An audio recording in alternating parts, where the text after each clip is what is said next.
Good morning. This is the Finance and Administration Committee meeting, and it is Tuesday, May 7th, 10 a.m. First on our agenda is public comment. For anyone who would like to come up and speak, please state your name, where you vote, and you have 3 minutes to speak. Address all comments to the chair.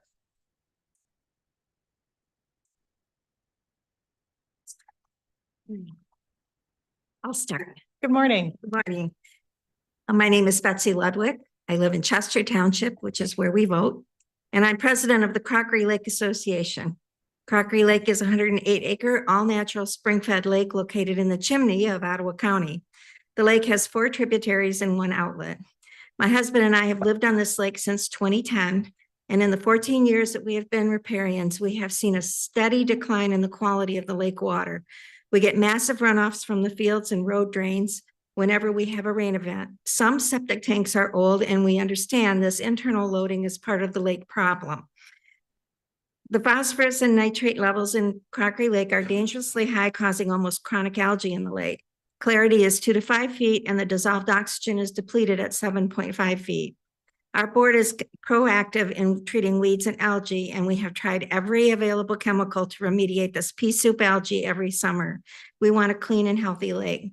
This is a public lake with beautiful Gross Park, which is our county park, and a public boat launch. The park is well used for fishing and swimming, but we fear the toxicity of the high phosphorus and nitrates will harm people, pets, fish, and eventually our drinking water. The board of directors from Crockery Lake Association has been researching diligently for the past 3 years on how to have best management practices to prevent further harm to the lake, but also how to remedy the damage that is done without using chemicals. Any future remediation will need to address the entire body of water first, or anything we do to prevent runoff or septic seepage will be futile. The board has voted to contract with Restorative Lake Sciences to do all the testing necessary to formulate a plan for mitigation and to procure all permits from Eagle. This is such a huge undertaking that we feel it requires a professional, but this all costs money. We have a lake cleanup fund that is totally from donations to help with testing this year, which will be about $15,000. We are projecting that the first year initial cost of remediation will be close to $100,000 for implementation, placement of units, and for the electricity to run these units. This would be paid for by a special assessment district, which we are going to work with our township and with Restorative Lake Services to do that. And that would be added to our taxes every year. The first year, the SAD being the highest amount would be $80,000, and then less each year, following about $20,000. Now, 5% of that, whatever we do and we can get done, is paid for by the park, by Gross Park from the Parks Commission. It has come to our attention that it might be possible to get money to cover all the testing, just the testing, at $15,000 to $20,000 a year. That would be a total of $75,000 to $100,000 for all 5 years, including this year's testing. Not only taxpayer and the president of our Lake Association, I'm here today to petition the Finance Committee and then the Board of Commissioners to become actively and monetarily involved in this project, which affects all water coming in and going out of Crockery Lake and all our watersheds around it. Thank you. Thank you. Do you have any questions? Maybe afterwards. Okay. Okay.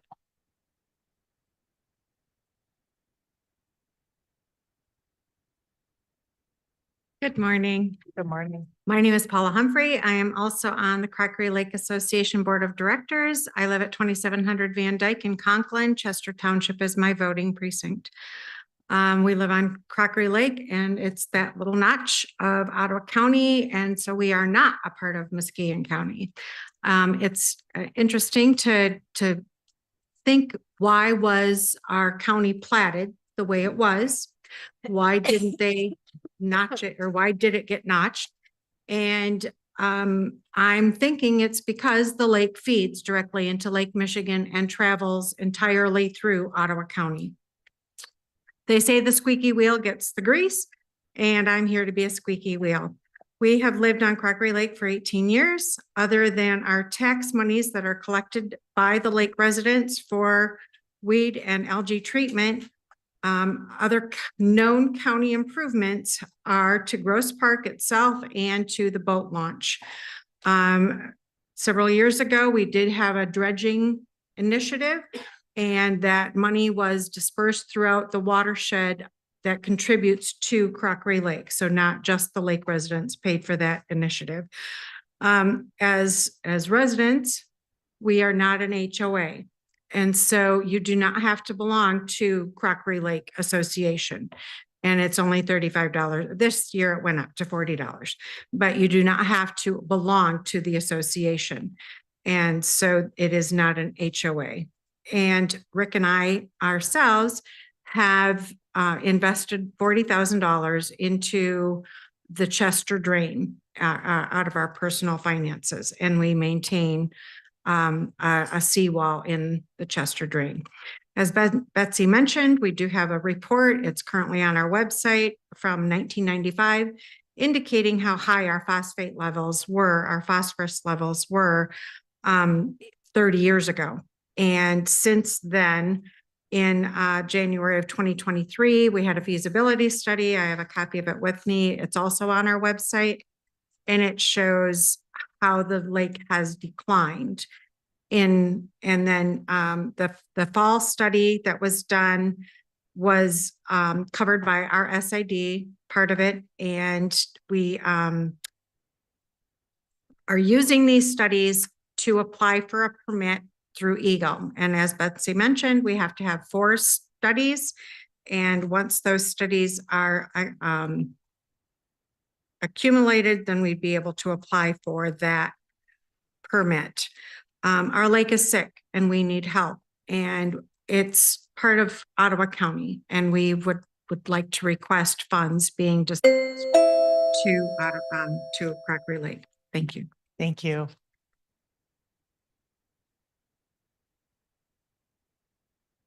Is there anyone else that would like to speak? Seeing none, we'll move on to approval of the agenda. Do I have a motion to approve the agenda?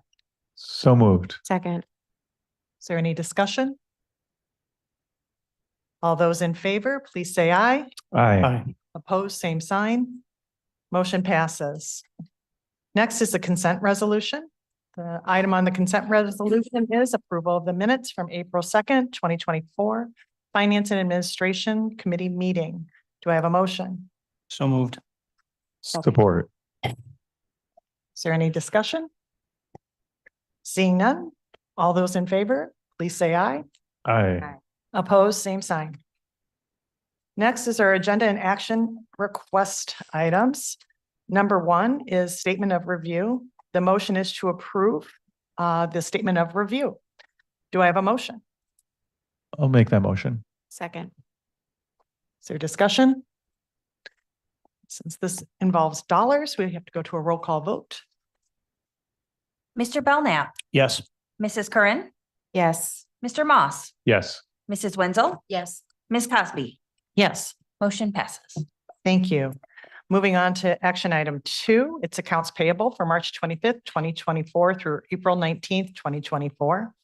The suggested motion is to approve general claims in the amount of $24,467,236.88 as presented by the summary report for March 25th through April 19th, 2024. Do I have a motion? So moved. Support. Is there any discussion? All right, moving on to a roll call vote. Mr. Moss, Yes. Mrs. Wenzel, Yes. Mrs. Curran, Yes. Mr. Belknap, Yes. Ms. Cosby. Yes. Motion passes. Thank you. Moving on to action item number 3, it's the quarterly financial status report. The suggested motion is to receive for information the detailed financial statements for the general fund and mental health fund, as well as higher level summary for the special revenue funds through the end of second quarter of fiscal year 2024. Do I have a motion? So moved.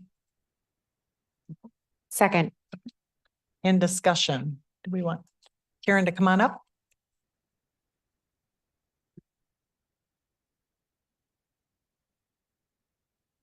Good morning. Good morning. So just, was there specific questions or would you like me to talk about an overview? You had a nice overview contained within the packet. Yes. Nice. Anybody have questions for Karen? I'm looking. I'd love to hear just an overview briefly. Yes. So through 6 months, this report represents, so the general fund on the first few pages, it's really trending as expected, the budget. So you see those graphs. When you look at taxes in particular, at this point, we've only collected for the special millages in December. So it really represents road and dispatch that are passed through the general fund to those component units. The other intergovernmental revenue, slight increase as expected. Charges for services, there was a decrease in our allocated costs to other funds. And so that's reflected here. With charges for services, you're seeing that decline as expected in the general fund. With regard to expenditures, all the detail in the back, I think, is an easier way to look at it than the chart when we're reviewing for the general fund. So if you, it's the first page with all of the detailed information where you can see by department in the general fund, all of the departments spending is, we're 50% through the year. Spending really is much more, it happens in a much more structured way because we are mostly personnel. And so you'll see the being below 50% is it's a good place to be and generally sends a signal that expenditures are in line with budget. MSU extension, which is a contract that we have and we're paying MSU. We paid the third quarter payment at the end of Q2. That's why it's showing trending at 64%. And then under treasurer at 76%, that is where the taxes that are passed to dispatch and road commission are shown. So that's why that percentage is much higher at 76%. So it's not treasurer's operating expense, it's the pass through of those tax dollars. Moving on to CMH. So CMH is trending as expected. Their Medicaid dollars, they continue to monitor and will bring forth a budget adjustment if those trends on their monthly payment as they look at enrollment and they receive, receive those funds, they'll bring forth a budget adjustment. The expenditure is very similar. We are, although it's greater than 2023, we are trending as planned in the budget area. So we were projecting some increases and then now here's where you're seeing it. The only other thing is I'd like to mention is on the last page, we give a summary of all the special revenue funds or all the other funds that are not major. There's a few that you'll notice, maybe it's some of the grant, friend of the court, and I think the child care fund I noted, excuse me, there are reimbursements in process. So we've expended the dollars. We're waiting for those grant dollars to be paid back. We do not do accruals at the end of every month for when we're expecting those. So you might see, it looks like maybe we're using a little bit more fund balance than planned. It's really a timing of payment. We only make those kind of adjustments at the end of the fiscal year when we accrue all the grant revenue into this year that we're matching those revenues and expenses. Okay. I was trying to get my bearings here because we did have a change in our agenda. So our packet last night, I want to make sure my page numbers are accurate. But what I did want to point out, and I think it was on page 67, with your quarterly financial status report, you said all revenues are in line with budget projections. Yes. So I think kudos to the organization for being in line. Board Initiatives Fund, it stated that it's revenue replacement for projects for the county. Can you explain, because we're going to be kind of working with that this afternoon, exactly what that means, revenue replacement? So under the federal ARPA grant, there was an eligible category that if the county had a decrease in revenue during COVID, the ARPA grant could be applied to county operations serving the public directly. So that is how it was called revenue replacement, the eligible category. So many of the county's ARPA dollars were expended with revenue replacement. And so when we did that, the board chose to set aside any budgetary surplus to do board initiatives.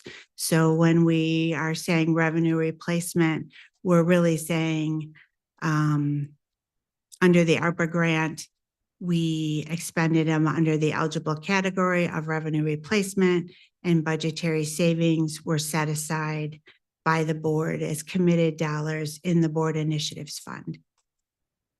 Thank you. And I know it probably feels like I pick on you, Karen, and I know that you're just you're part of the process. You're not a decision maker. So I appreciate your explaining that. Does anybody else have any questions?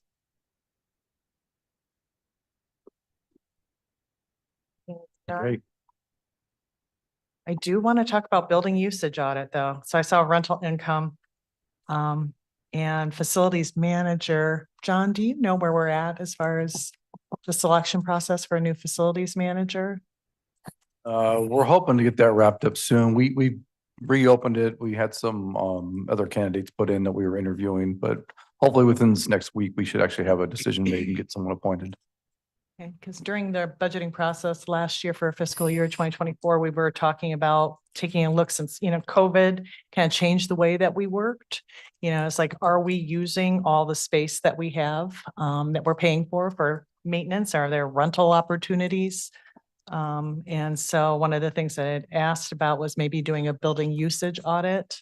I don't know if we have enough time to do something like that, knowing that we do have a new facilities manager, but wondered what other people's thoughts were regarding building usage. And we have been, even with the assistant or the interim director in administration, and fiscal has been involved with it too. We've been looking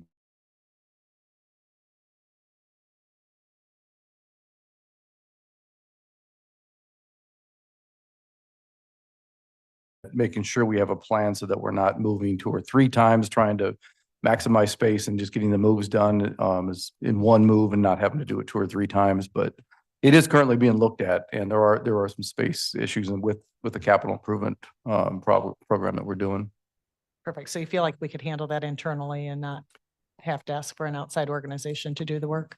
We're considering an agency coming in that would help with some of the design to maximize that space, but that decision hasn't been finalized on that. I would just hate to heat and cool and maintain space that we're not using. Correct. So, and especially as we start to look at discussions related to fiscal year 2025 budgeting. Right. Yeah. Yep. It's important. So I don't know that will be completed to inform the 2025 CIP process with the departure of the deputy county administrator last summer, and then the facilities director a few months later. The CIP team, we started to meet up again, and really a lot of those initiatives that we talked about during the CIP process were stalled, and starting to work with Administrator Anderson and the facilities director to see what that looks like and how to best move forward.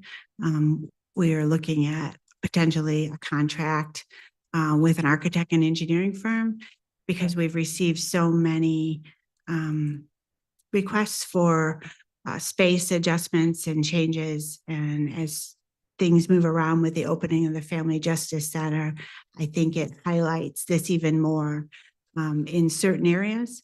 So we just began that conversation, and we'd potentially come forth with something to fund a contract to potentially look at that. We're just starting to have those conversations now. Thank you, Karen, very much for continuing that conversation too. All right. So any more questions regarding the quarterly financial status report?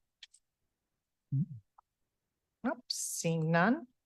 Motion on the table is to receive the information, detailed financial statements for the general fund and mental health fund, as well as a higher level summary for the special revenues fund through the end of the second quarter of fiscal year 2024. Can I get a roll call vote?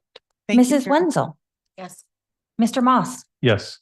Mrs. Curran, Yes. Mr. Belknap, Yes. Ms. Cosby. Yes. Motion passes. Thank you. Next on the agenda is action item number 4. It's the Michigan Ag Preservation Fund Grant Agreement.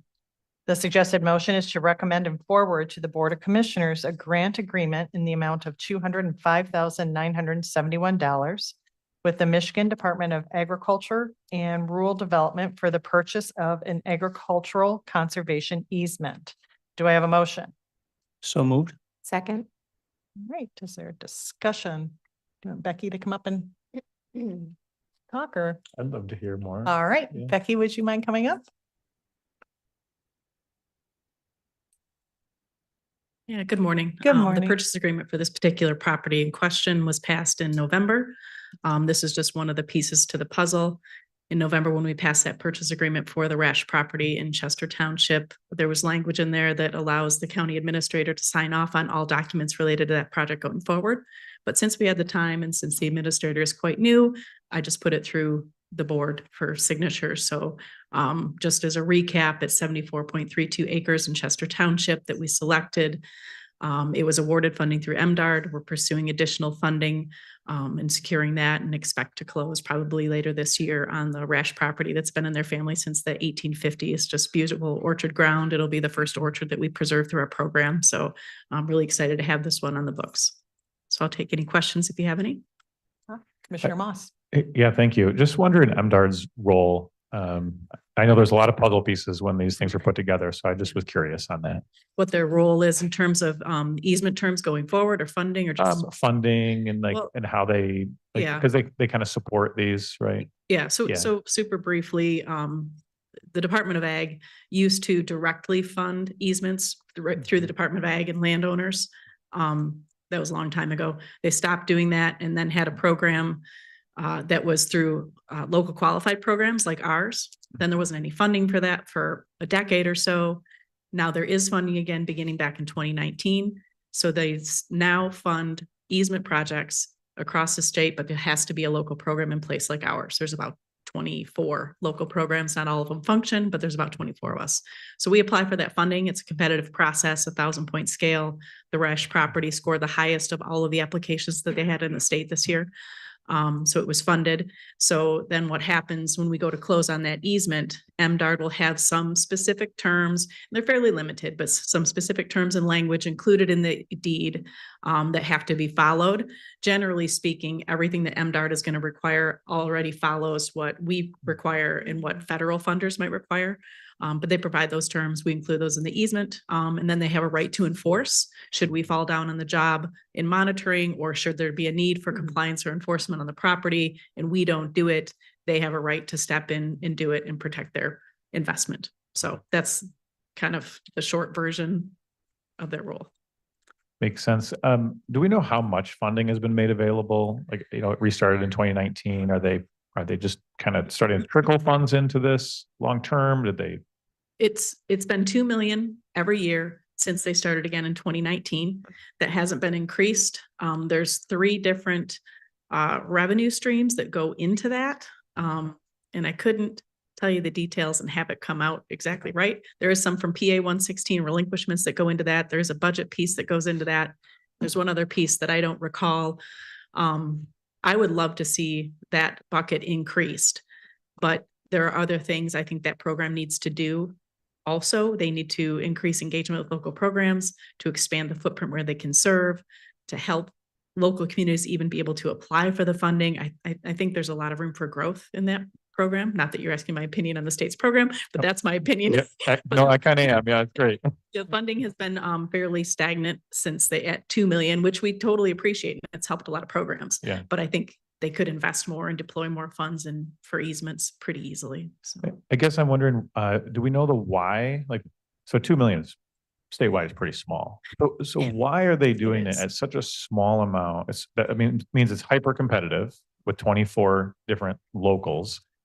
So why is it so small? well, there's a couple of things. And again, I won't speak to the revenue streams. There are some limitations on that, but you could appropriate more funding. But Yeah. here's the thing, a couple of years ago, they only had 4 applications. They didn't deploy all the funding. Well, they said, Okay. well, that's a lack of demand. No, it's a lack of capacity. The programs don't have the people to submit the application. So I think there needs to be a change in mindset at the state level. And I actually was talking with some legislators recently about starting that conversation again to see how we can grow this program that is really nice to have in the state so that we're not dealing with the federal funders, which we also appreciate, but boy, they can be challenging sometimes. So yeah, I think there's a lot of room for growth. There's a couple of different reasons why it's not been increased. In the last board meeting, there was some discussions on making some programmatic changes, and hopefully that leads to growing the program and growing that bucket and how many communities can access it. So not that I want more competition for our projects, but it's still good for the whole state. Well, that's gracious of you. So thank you. Another question I had was, how many properties has Ottawa County done? It's like 5. Well, we've done 7. 7. Yeah, and Rash will be our 8th, and then we have 2 more in the queue right now, and then we'll choose our next one in June. And this one was we already voted on this one, didn't we? Yes, yeah. Yeah, So okay. that purchase Yep. agreement that we do, that's kind of the big. Yep. We give everything to Karen's people so they know all the details. Yep. Everybody approves it. So yeah, that's the big step for the board in the easement process. Yeah. Do we know the underlying why from a state perspective? Like I'm very curious on this. So they see a need or something like that, and they have a little bit of funding. So what is like the underlying why? Are they just allowing rural counties access to see what happens? Do they really want to see farmland preserved? I would love the answers to those whys also. Director Boring serves on the Michigan Ag Preservation Fund board. There's a lot of structural changes happening at MDARD right now. The focus that they have on rural development and where they're moving the rural development office is a big deal. And there's data that supports that in rural areas, if you have robust functioning farms, those rural communities do better. Yeah. There's data that supports that. And I don't know if it's just a lack of capacity and so many other challenges with the Western Lake Erie Basin and avian flu. And, there's a lot of things vying for dollars and time and attention. Yeah. And I would like to think that that's all it is. So maybe if some wheels squeak, like we've started some local programs, they've got new leadership in there. They're doing some tidying up of the program. And maybe once they kind of get through that process, maybe we'll get some more funding in there and be able to grow it. But yeah, those are good questions. I don't have the answers to those, but we are seeking those because we agree that we think the program could easily grow a lot and serve a lot more communities. Well, it's a lot of answers. So thank you. I appreciate it. Welcome. Yeah. Yeah.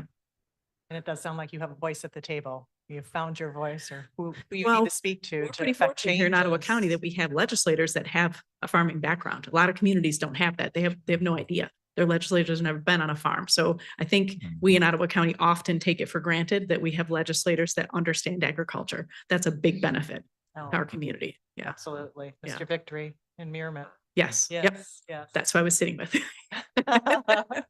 Good for you. I was like, oh, did you notice under general terms and conditions, letter K? Was it Iran Sanctions Act? Oh, yeah. Yeah. Yeah. Found that amusing. So who's making sure that Iran is not involved in this business transaction? Just interesting. Anyway, okay. Any other questions or comments? And I will say two things functionally, though. I did not include the board chair clerk signature page on the grant, which I know our processes need. So maybe Jordan can add that. And then Joe, when it gets to the full board, it's got that clicky link, Great. auto sign, and I'll resend that. So it's all tidied up. So Thank those you. two things you need still. So thank you. Thank you, Becky. Yeah. All right, so the suggested motion is to recommend forward to the Board of Commissioners a grant agreement in the amount of $205,971 with the Michigan Department of Agriculture and Rural Development for the purchase of an agricultural conservation easement. So we'll do a roll call vote. Mr. Belknap, Yes. Mrs. Curran, Yes. Mrs. Wenzel, Yes. Mr. Moss, Yes. Ms. Cosby. Yes. Motion passes. Thank you. Moving on to action item 5. That is a contract for monumentation and remonumentation.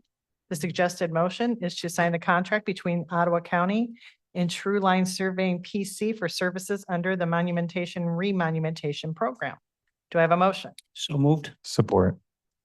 Is there discussion? This was just another additional. I think it's, Brian, did we speak to yours? Paul, that's it. Yeah. Yeah. So just a comment that it's good to see more folks that Competition. do survey work are involved in remonumentation. Questions for Paul? Or would you like to just share what it is? So this Is- contract is similar to the other 6, I believe, that came through finance and the board. This one is True Line. We just had to get their contract in line before it moved forward, but they are one of the 7 surveying firms that work and support the county on remonumenting all of our survey property corners that we maintain every year with state funding. Are there other questions of Paul? No, Nope. so number 7. Yes, I remember doing them all kind of in a basket of motions. So wonderful. All right. Thank you, Paul. Thank you.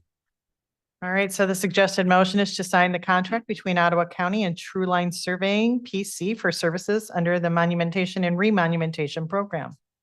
I'm going to do a roll call vote. Mr. Belknap, Yes. Mr. Moss, Yes. Mrs. Curran, Yes. Mrs. Wenzel, Yes. Ms. Cosby. Yes. Motion passes. Thank you. Moving on to action item number 6, is assessing services for Georgetown Township. The suggested motion is to approve and authorize the board chairperson and clerk and register to sign the contract to provide assessing services for Georgetown Township, plus recognize and appropriate contract revenue of $166,400 for fiscal year 2024. Do I have a motion? So moved. Support. So is there discussion? Would we like to talk to Brian? Looks like the next 2 go together. You could talk. If we have no questions.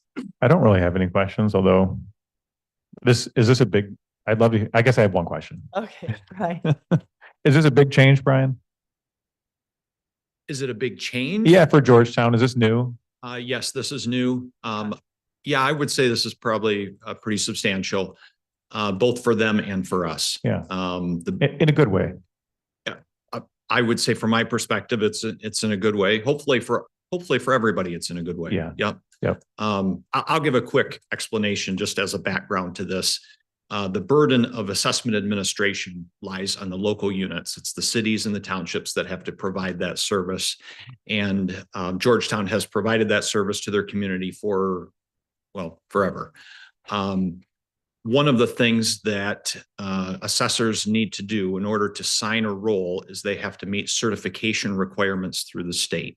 And those certification requirements are on a tier basis based on the value of their municipality that they're signing. So if you're a relatively small rural township, you can have a much lower level of certification. If you're a bigger township or a bigger city, you require a higher level. One of the things that I had been noticing is that the Georgetown Township was nearing requiring that next tier of certification.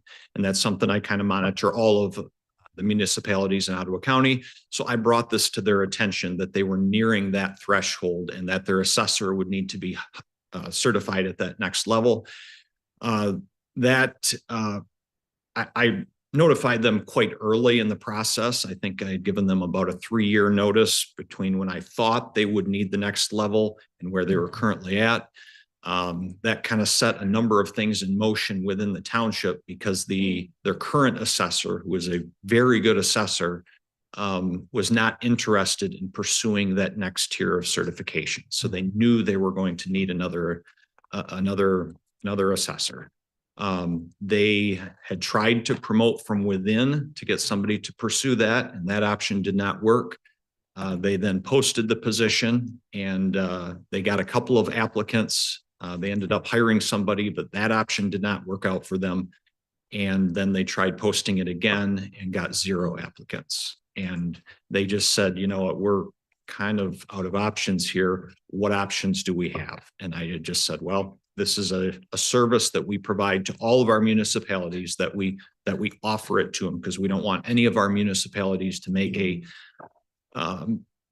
hiring decision out of desperation. That just tends to lead to poor results. So this contract is to fulfill that obligation for them. It's their burden. They're paying us to provide that service. And also you'll see the next line item, number 7, is the request from my office to say, if we're taking this burden on, this is the personnel we're going to need to fulfill that. And Georgetown Township is a fairly substantial municipality, which is why there's a fair amount of new positions that would be created. Any other questions? One more, sorry, was this annual? Was this a 1 year?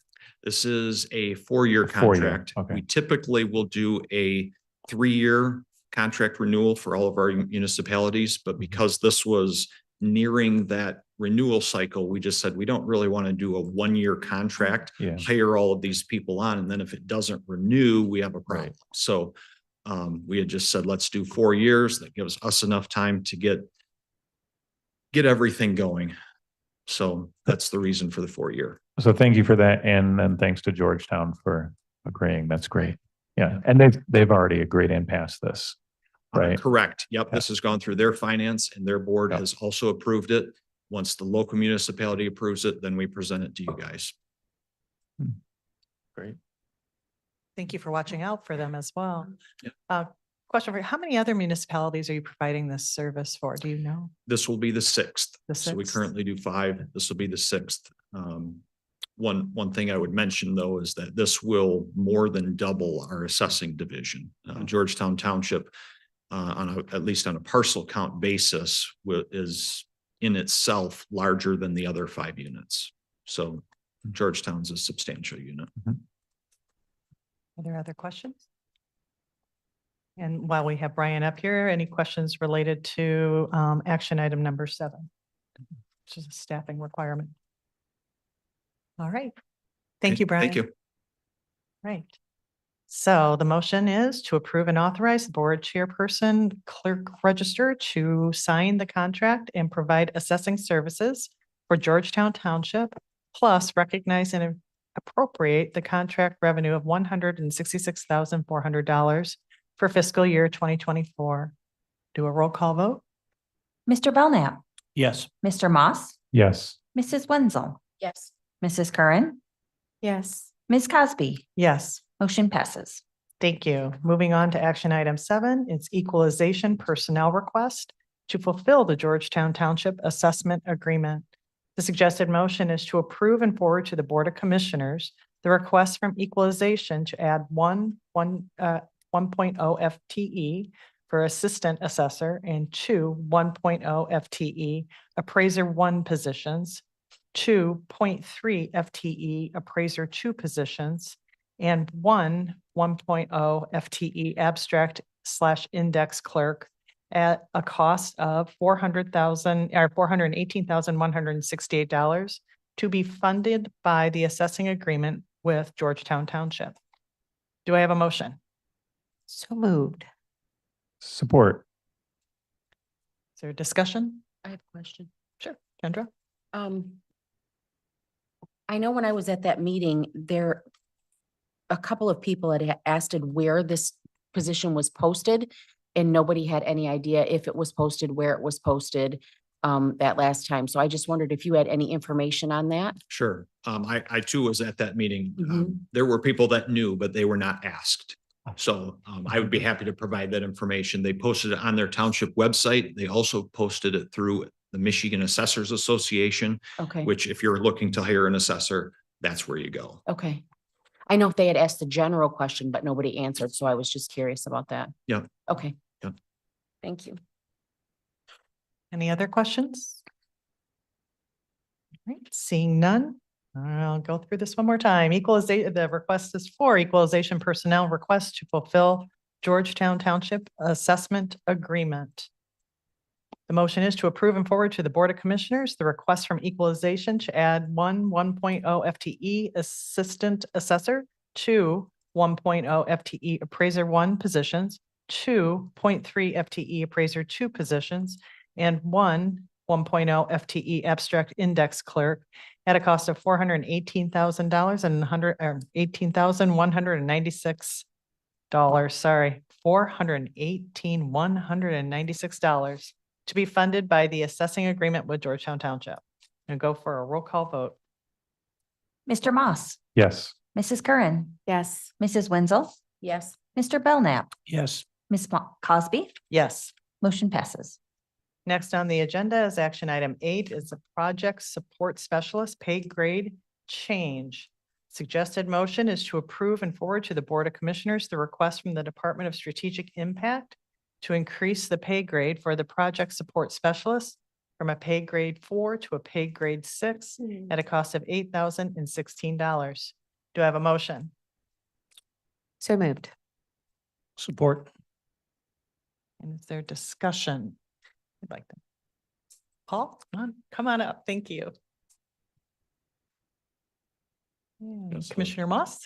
Sure, I guess there's been some discussion on like mid-year employee changes and things like that. I guess I'd just be curious on why it's happening now versus in the next budget season, that kind of thing. Yep, very valid question. And this particular position is vacant again in our office, and it was vacated previously less than a year ago. And as I talked to Administrator Anderson about it, so we haven't posted this position yet.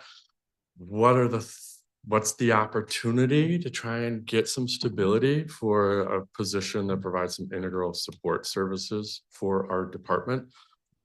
Maybe to help get a qualified person and keep them in position. So we thought we'd appreciate the support of John and Karen and Marcy to bring it forward. And when might it be posted? When might the hiring possibly happen? Or ideally, maybe? Yeah, ideally, well, depending on, regardless of what happens with the decision, here with the board, the next board meeting, we would post it immediately thereafter, either as current pay grade or the upgraded grade. And look to seek to get it filled, of course, as soon as possible. Okay. And so then it'd be just partial year this year, but looking to make this permanent long-term. Permanent long-term. And Okay. this partial year, we have funds available in our budget to cover that increase. It looks like the wages are approximately $21 an hour. Yep, $46,718 for wages at 2080, approximately 21. So you're hoping that'll be more competitive at that rate. Prior to that, it was about a little under 20. We hope so. Yes. I always look at this, especially when we get to some of these pay grades, our benefits to wages is almost a 50-50 split, probably more like 60-40, but yeah, how do we stay competitive in today's market? Commissioner Curran. Thank you. I was just curious if the person who was previously filling that position, did they leave for a higher paying job? Yeah, job offered more opportunity. Gotcha. Yes. Okay. I know it's tough right now, so I Yes. was just curious. Yeah. Thank you. Any other questions? Seeing none, thank you. Thank you. We'll go to a roll call vote. Mrs. Curran, Yes. Mrs. Wenzel, Yes. Mr. Belknap, Yes.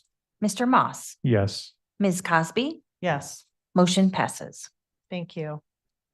Next up is action item 9, the Sheriff's Office Personnel Request for Transportation. Suggested motion is to approve and forward to the Board of Commissioners a proposal to add 1.0 FTE full-time benefited unclassified transportation and assets coordinator position at the universal pay grade of 11 for a total cost of $117,120. Got it out. Do I have a motion? So moved. Second. All right. And is there discussion? Yeah. Yes, Mr. DeBoer. Willing to answer any questions if you have any. Sure. Okay, is that what you heard? Great. Commissioner Moss? Sure. I guess I'd have a similar question to just before.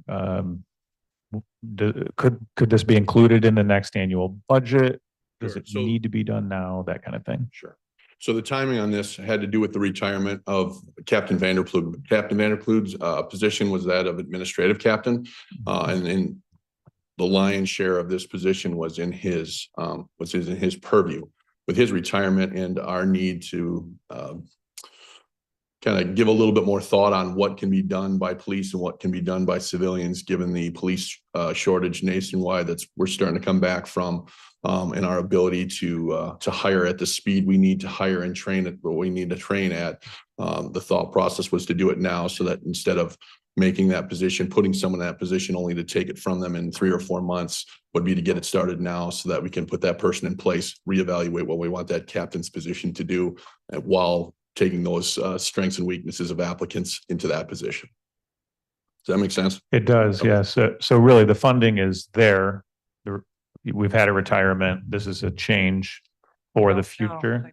I want to be clear. Yeah. So we're not getting rid of that captain's position. Okay. The money we have here is from vacancy savings. We have vacancy savings for this position. Yeah. But it would be to take those. So those duties were on Captain Vanderploeg, but also throughout a couple different people. So he was doing vehicle purchasing, upfitting, all that. But then our equipment was done by one sergeant, some of our administrative staff, and it was just kind of spread out. There's no Dispersed. accountability. And so it was, let's consolidate this into one person that can have that skill set. And then we can take that captain's position and evaluate what we want that captain's position to do. So we're not giving away that captain's Okay. position. Got it. And this is a civilian position, correct? Correct. And do you work with Enterprise for the That's who- fleet yes, that's- management? And yes. that's who this person would be interacting with? There's One this of the role? vendors, yes. So Enterprise gets us the car, but then we have numerous contracts for upfitting, whether that be our MCTs or the body camera project that we're going to talk about in a couple action items here, or all the different things that go into that. And then we have another vendor for our vests and our uniforms and all the equipment on our gear and all that sort of thing. So that person will be dealing with lots of different vendors and lots of different service contracts, and kind of keep them kind of under one roof. Makes more sense departmentally. Timing, same question. As soon as the commission, the full commission votes on it, we would post it. Captain Vanderploeg has said that he's available for phone calls to get that person up to speed. So the sooner we had attempted to try and get it filled before he left. However, family timing and commission timing, we understand, didn't work out exactly what we wanted, but as soon as possible. I remember Sheriff Kemker talking about that, trying to have the captain train the next person. Yes. So, yeah. Commissioner Belknap? Yeah, just a comment that I think, we're going to see more of a need for asset type coordinator roles across municipalities and government, because we've become such a technological, operation. And so the skill sets required to do this type of work, as we're adding, technology is really separate from a lot of the fundamental basic roles of, delivering the service. So I'm not really surprised. I think as an industry, we'll be seeing more coordinator type roles of asset management. And along with that, I mean, just the extraordinary growth of the county, and then the necessary growth of the sheriff's office from where it was when I started, where one guy probably could have done this while he was, still supervising a shift or a squad. But with 177 vehicles and 200 and some deputies and all their equipment, it's just getting to be something that needs to be under its own umbrella and managed well. Are there further questions? Seeing none, thank you very much. Thank you. Go to see the Sheriff's Office personnel request for transportation. The motion is to approve and forward to the Board of Commissioners a proposal to add 1.0 FTE full-time benefited unclassified transportation and asset coordinator position at the universal pay grade of 11 for a total cost of $117,120. Go to a roll call vote. Mr. Belknap, Yes. Mrs. Curran, Yes. Mr. Moss, Yes. Mrs. Wenzel, Yes. Ms. Cosby, Yes. motion passes. Thank you. Moving on to action item 10, it's the Michigan Medical Marijuana Operation and Oversight Grant. Suggested motion is to approve and forward to the Board of Commissioners a contract with the Michigan Department of Licensing and Regulatory Affairs. Laura, do I have a motion? So moved. Support.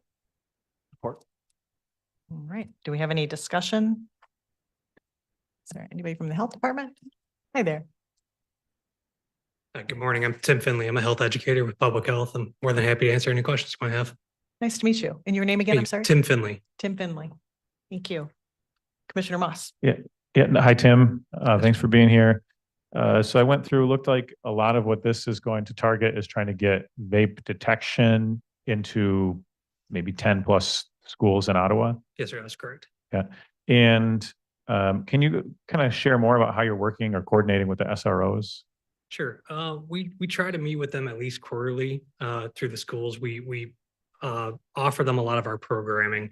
So whatever, whatever materials we come up with, whatever programming we're offering, they're a huge piece of who we coordinate with through the schools. Sometimes it's through the counseling departments, but a lot of times the SRO is just an easy button to get that stuff distributed. They also do a lot of disciplinary actions. So when they deal with things like substance use, they see us as a resource and vice versa to kind of target our programming to what the need is and where they're seeing that. That's good. That extra coordination then really gives a good feedback loop. Sure. I would expect. A couple other questions I had. What is like the underlying goal of this program or this grant as well? I was struggling finding it. Mm-hmm. So really what we're trying to do is affect that perception of harm. So the vape detector can function a couple different ways. It can act as a deterrent. Mm-hmm. So it's a deterrent to prevent the kids from doing it in schools. Once they actually do it, we do offer SUD services, but that's not necessarily part of this programming. We give the resource to the school to identify the issue. We can provide it if they need it. But really what this allows them to do is understand the behavior, see the prevalence of it. And then we can start to work on that harm reduction and reducing the use overall, early initiation, things like that. So we have a lot of markers, a lot of data that's pointing to, increased use of vape and marijuana, especially at a younger age. So that's kind of the area that we're trying to affect by this.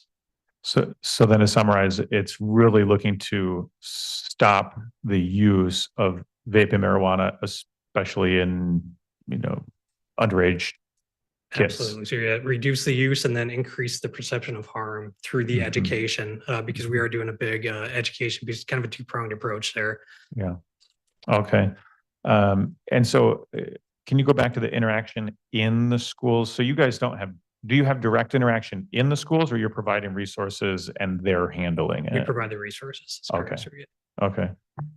Is there a way to see some of the parent resources or media campaigns or anything that would go along with this? Yes, absolutely, sir. So we have we call it a vape guidebook, but it does address some of the marijuana issues too. We're seeing the two kind of be synonymous with each other, and it's hard to tell which one is which. They actually don't even test it now because it's the same disciplinary action for either of them. So yeah, we're currently going to revamp the website. A lot of that stuff will be available online, but we have any of that. And as we produce new things, we're going to kind of lean on the stuff that we've already produced or stuff that the state has produced, not necessarily create new material because there's just a lot of red tape that goes with that. You have to get it approved by MDHHS and it just takes a long time. So we try to lean on stuff that's already been produced and use that to kind of build the education component of this. Is there any way to summarize some of that? I don't think it was available here, but I'm kind of wondering like what kind of educational material, or especially what is provided to parents? Sure. So what we try to provide parents is an overview of what this landscape looks like, what the products are, and how they're harmful, and really how the landscape has changed in the last several years. So say from the late 90s to the early 2000s, how that marijuana differed from what we're seeing today, 3 to 5% THC versus 70 to 90% THC for concentrates. It's a whole different ballgame now. And then the products are hard to determine, what it is even sometimes. Sometimes they look like USB flash drives, or some of them are very discreetly designed for that purpose. So we try to provide them a lot of that information. And then we do also tie in health impacts, because marijuana is one of these tricky substances, right?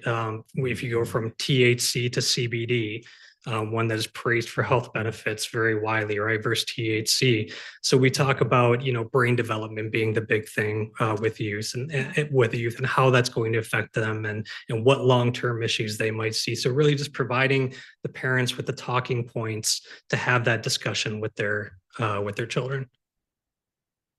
One last thing, I guess I might ask the chair of HHS to maybe request some of that information during a meeting, because I think that'd be really interesting for us to hear, but also the public, especially like how it impacts brain development. What are the long-term harms of using marijuana and other things? So it'd be very interesting. Happy to provide that. Thank you very much, Tim. My pleasure. Oh, Commissioner Belknap, sorry. Sorry, Tim? don't go too Oh, far away. thanks. I'm just a little curious about the detection device itself. I wasn't aware that these things existed, and is it possible that you could get secondhand smoke on you from being around somebody else, and then There is. how does that work? It's actually secondhand and thirdhand. So a vape device, whether it's THC or whether it's nicotine, creates it's a chemical aerosol.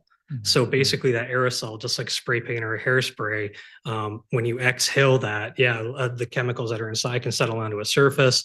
Secondhand is definitely a key issue. So all of that, what the vape device does is it actually detects the vapor index. So whether it's THC or nicotine vape, or even a non-nicotine product, it just focuses on that vape index. So that's kind of how the devices function. You're incredibly knowledgeable. Thank you, Tim. Thank you. I do want to ask you, so this grant, how long have we had this grant? So it comes out every year. They've done it for maybe the past 4 or 5 years. The applications are always due in January. So they usually inform you kind of mid-January, early February. If you were approved, you can kind of base this. So they do is they take $3 million statewide that was appropriated for this. They divvy it out to the county health departments based on how many card holders you have. So we have 669 in Ottawa County. That equals a certain amount of funding that we get. So we can sort of lean forward and anticipate the funding a little bit, but the execution phase for this grant is very short.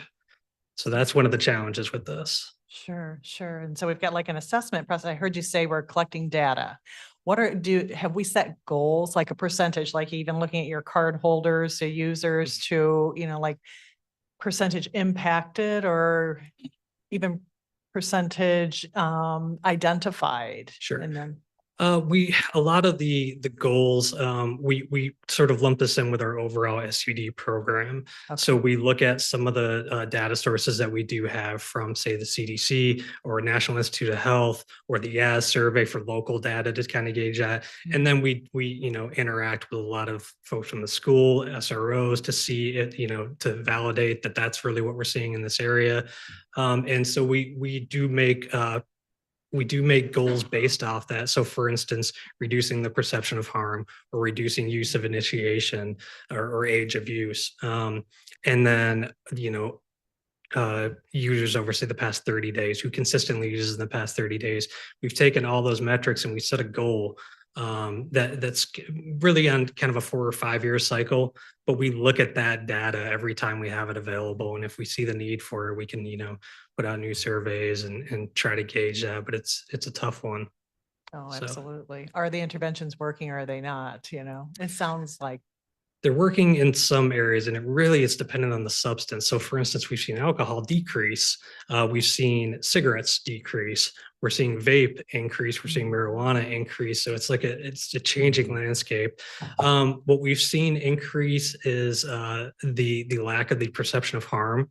So say people that think or kids really that think that their parents would be okay with them using 1 or 2 times a week.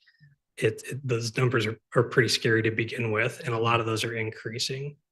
So that's really what we want to affect with this. Great work.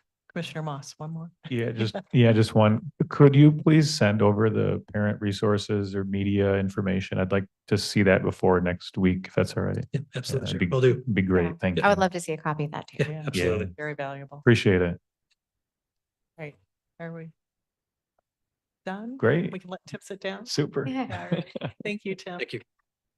All right, so the motion on the table is for Michigan Medical Marijuana Operations and Oversight Grant is choose to approve and forward to the Board of Commissioners a contract with the Michigan Department of Licensing and Regulatory Affairs. And roll call vote. Mr. Moss, Yes. Mrs. Wenzel, Yes. Mrs. Curran, Yes. Mr. Belknap, Yes. Ms. Cosby, Yes. motion passes. Thank you. Moving on to action item 11, it's a public health, environmental health personnel request. Suggested motion is to approve and move forward to the Board of Commissioners the request from Public Health to add 1.0 FTE for an administrative assistant 2 position at a cost of $398. Do I have a motion? So moved. Second. Talk to Spencer or Yep, okay. Morning, our discussion here. The reason why I'm asking Spencer, because I feel like you've talked to us about this before too. That's okay. Yeah. Yeah, I'm happy to answer any questions. Great. Commissioner Moss? Sure. So I understand we're going to be looking at some of the time of sale regulation changes coming up pretty soon at hopefully the next HHS meeting.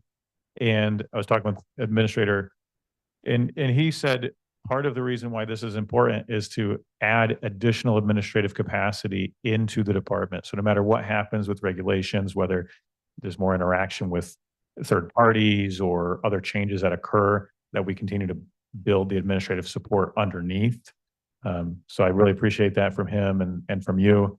Sure. And there was one other thing, but I tried to limit my questions. I've had a lot today, so thank you.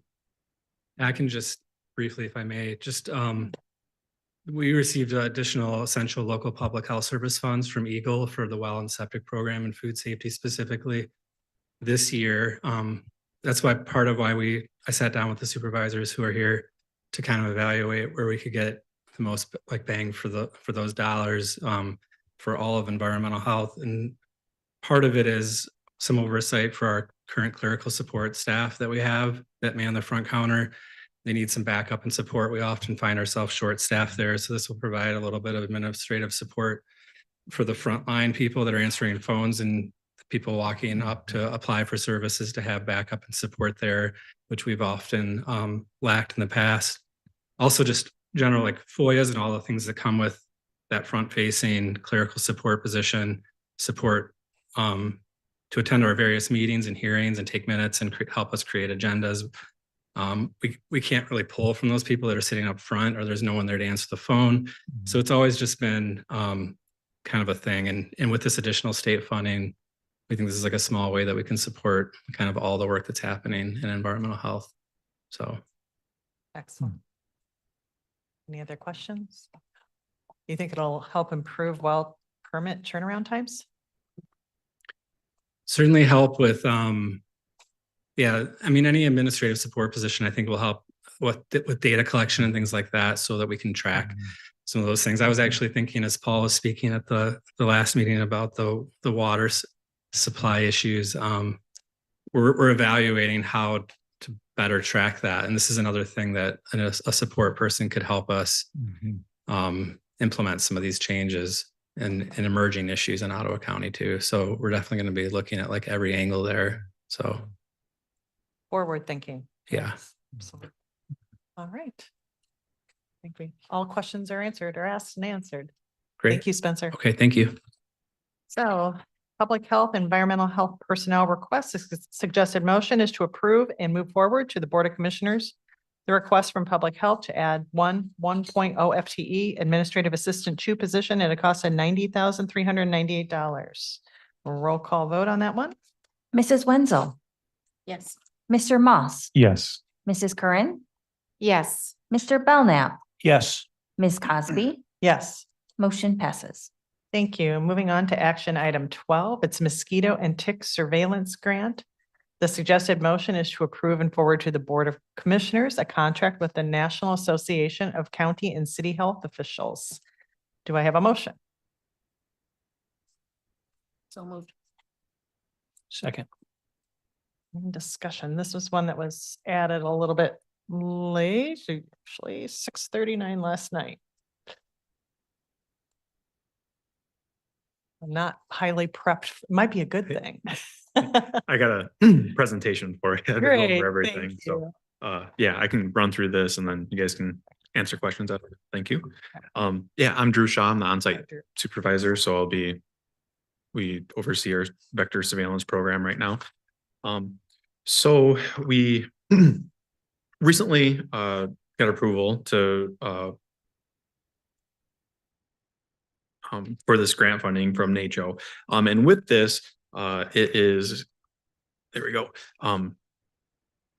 It's geared towards upgrading our current program to kind of get us up to speed so that we're able to track more vectors and get a good handle on the diseases in Ottawa County for this. So taking a step back, just kind of a general program overview of it. So right now our current program started in 2020.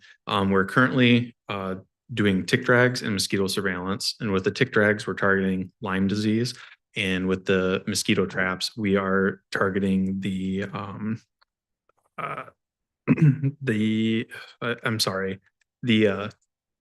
mosquitoes. We're looking for the invasive Aedes mosquitoes right now, which is the Zika virus, yellow fever, dengue virus, and the other one that I can't pronounce, but primarily it was geared towards the Zika virus. And I think we can all remember years ago when that kind of first started hitting the US, primarily down south, but then they kind of got that up to speed, kind of up in our area now. So currently that grant funding comes through the MDHHS. And right now we only do stuff for the Zika and the Lyme disease. With the, let's see here. Yeah, we'll just move on to the next slide. So right now what we do with the mosquito traps, so for the Aedes, which is the species of mosquito that primarily carries the Zika virus, that BGS trap that you see there on the left, that's what we currently use to trap the mosquitoes. So with that, there's an attractant that's on the inside. There's also a battery powered fan that, so once the mosquitoes get close to that, it sucks them in and doesn't let them back out. And then we go out and collect them. And then we identify the mosquitoes, make sure they're the correct species. And if we do find some that are the correct species, we then will send them to MDHHS and they'll run testing on them to see if they're positive for the Zika virus. What we would like to do with this grant is then to get into West Nile virus, which we're currently not surveilling for. And with that, it's a totally different mosquito and a completely different trap that we need with that. So that's the trap that's on the right, the gravid trap, which is primarily for the Culex species of mosquito. So with that, there's actually a bucket of stagnant water that's on the bottom. And that's something that we actually make. We make a really good stinky water, make it with like grass clippings and alfalfa and stuff like that. And they are attracted to that. And then I guess once they're down there, again, there's a battery powered fan that then sucks them up from the surface water, gets them in the net so they can't get out. And again, we would go out, collect the net 24 hours later, go through speciate all the mosquitoes. And if there's species that we're targeting, then we would send those to MDHHS and have them run testing on it to see if it's positive for West Nile virus. And one of the reasons that we want to get after the West Nile virus is last year we had two confirmed cases of West Nile virus in Ottawa County. And those were the first ones that we've had in previous 10 years. So it's potentially an emerging threat coming here. And again, with Lyme disease in the past 3 years, we are up to 52 confirmed cases of Lyme disease, I believe it was. Is that in a single year? Or is that was time? over the previous 3 years. So Okay. it was 2021 through 2023. There was 52 confirmed cases in Ottawa County for that. So and then so here's a couple of pictures of the mosquitoes and the ticks. Let's see. Nice. There we go. So with the tick drag, this is how we collect the ticks for the testing, is we actually drag a piece of cloth and we're targeting kind of leaf litter and some longer grass and stuff like that. That's kind of close to where people might be walking. So, this is a county park. So we'll be targeting county parks and some township parks with this, kind of not directly on the path, but just kind of off the path where you still might be getting some foot traffic and dog traffic and stuff like that. So with this, each tick drag has to be a minimum of 1,000 meters. Break those down into 10-meter pulls. Every 10 meters, we would stop. The person doing the drag would then evaluate the cloth and then pick off all the ticks off, and then put them in a sample bag, continue for another 10 meters until we finish that 1,000-meter pull. So yeah, so here's some of the pictures of the ticks that we are targeting and the mosquitoes. So primarily after the deer and black-legged ticks, which is that's a black-legged tick on the left. Some of the ones that we, I guess we would target and we would send those in for testing if we find them, are the Lone Star tick and the Asian longhorn ticks. Every year we hear stories or hear reports of 1 or 2 of the Lone Star ticks that are found. Primarily, they're not in Michigan primarily, it's more down south. But those are the ones that they do carry disease, and that's the one that kind of give you that red meat allergy that kind of gets talked about. But again, with these primarily Lyme disease in our area. And then that other mosquito down there on the bottom, I believe that is the Culex mosquito that we are targeting, or potentially will be targeting for the West Nile virus. So currently, what we get through MDHHS is $9,000 a year, and that's to do the Zika virus and the tick drags. There is a potential to capture another $10,000 for the West Nile virus, but we also have to have the capability, and there has to be like a reason to do that. So with the 2 confirmed cases last year, I think that we do have a reason to then start doing some surveillance with that and start trying to get an understanding of that. So with this grant, what we would like to do is then purchase the equipment so that we are able to do the surveillance for the mosquitoes. Because as you saw earlier, it's a completely different trap that it's required. So again, equipment costs. So in addition to that trap, I mentioned that they run on battery. So each trap requires a 6-volt battery that has to run on, and those the traps, they stay good for quite a while, but the batteries, just like anything, I mean, they only have so many cycles that they're good for. So each year we end up replacing 1 or 2 of those too. Let's see. So on to the focus of this grant, kind of led into it a little bit. So we are looking to get new equipment and stuff. And then also with this, kind of the purpose is to have a mentorship relationship with a different county. So we were paired up with Jefferson County in Illinois, and they are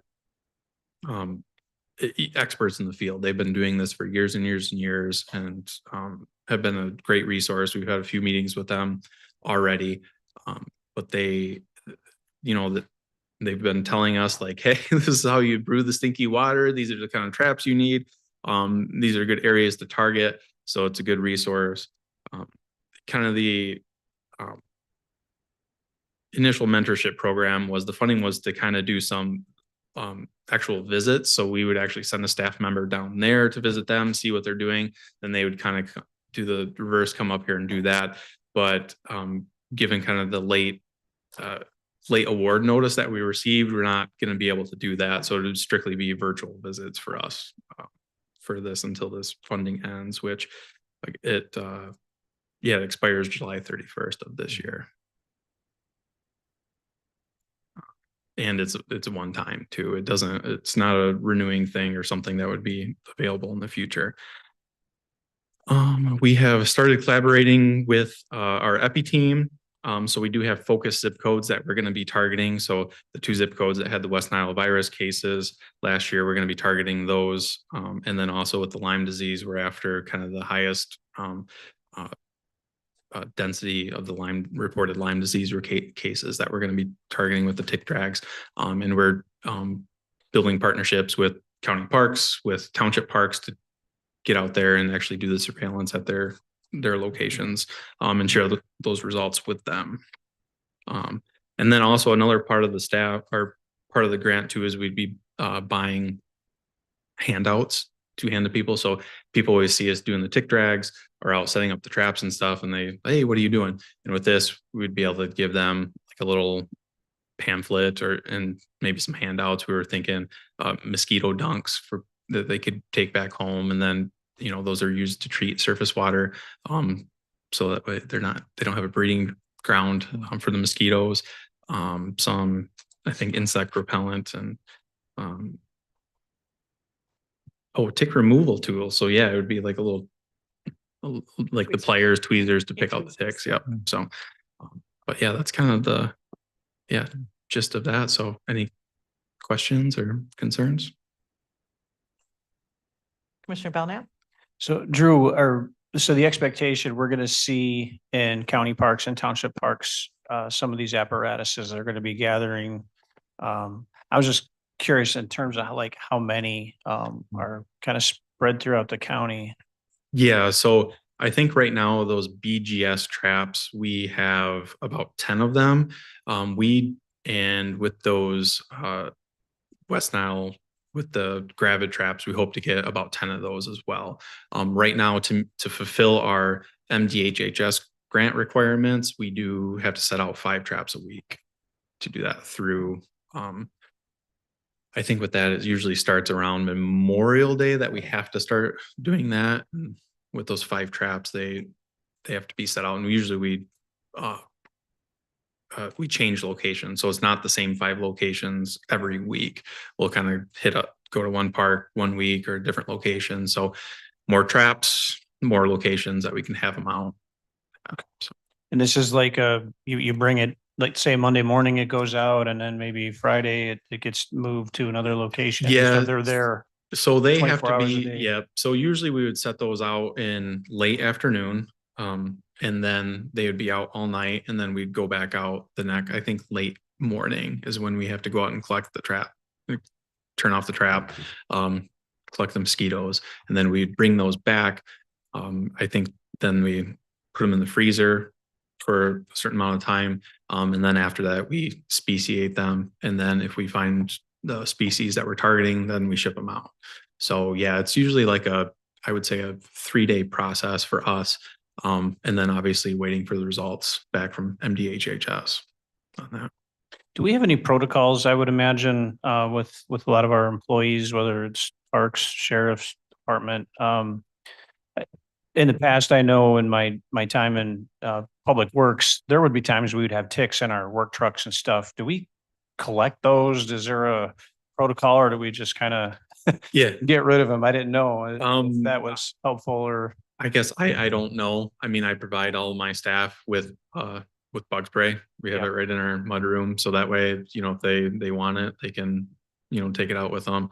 And yeah, we kind of have that talk every year that at the beginning of the season, like, hey, make sure your, ticks are out there. You need to be checking yourself for ticks and everything. But yeah, we haven't, I think for us, like if we find them, like we'll collect them and bring them into our staff that will identify them. But we don't, there's not like a county policy or protocol. I was just thinking like safety meetings, that type of thing, if it's just a one pager kind of thing, like, hey, just, I imagine we're all aware of that potential. But I just didn't know if there was any. Yeah. And I'm sure, I know, I mean, parks, every time you go to a park, I mean, they have it posted at most, if not all the parks, hey, there's ticks out here. You need to, take precautions to protect yourself on that. So I'm sure that they have the same talk with their employees. And I know that kind of through, with us working with parks, trying to identify good locations of where we're going to drag, we're going to share all that data with them. And I know that they've done some surveys in the past to try to get a handle on tick populations and where they're at in the parks too. And kind of what we've gotten from them so far is it's all the lakeshore parks that they have the problem. Some of the ones in the inland, not so much, but it's definitely every lakeshore park has them, and to different degrees. Okay, it's probably off subject, but I was just curious as far as protocol on when employees do have a tick. I mean, I think there was a time when we would encourage, some kind of blood work or something with a short time after that. I don't know if that makes any sense or not. Yeah. Kind of the protocol from an emergency room or urgent care would be the blood test. Yeah.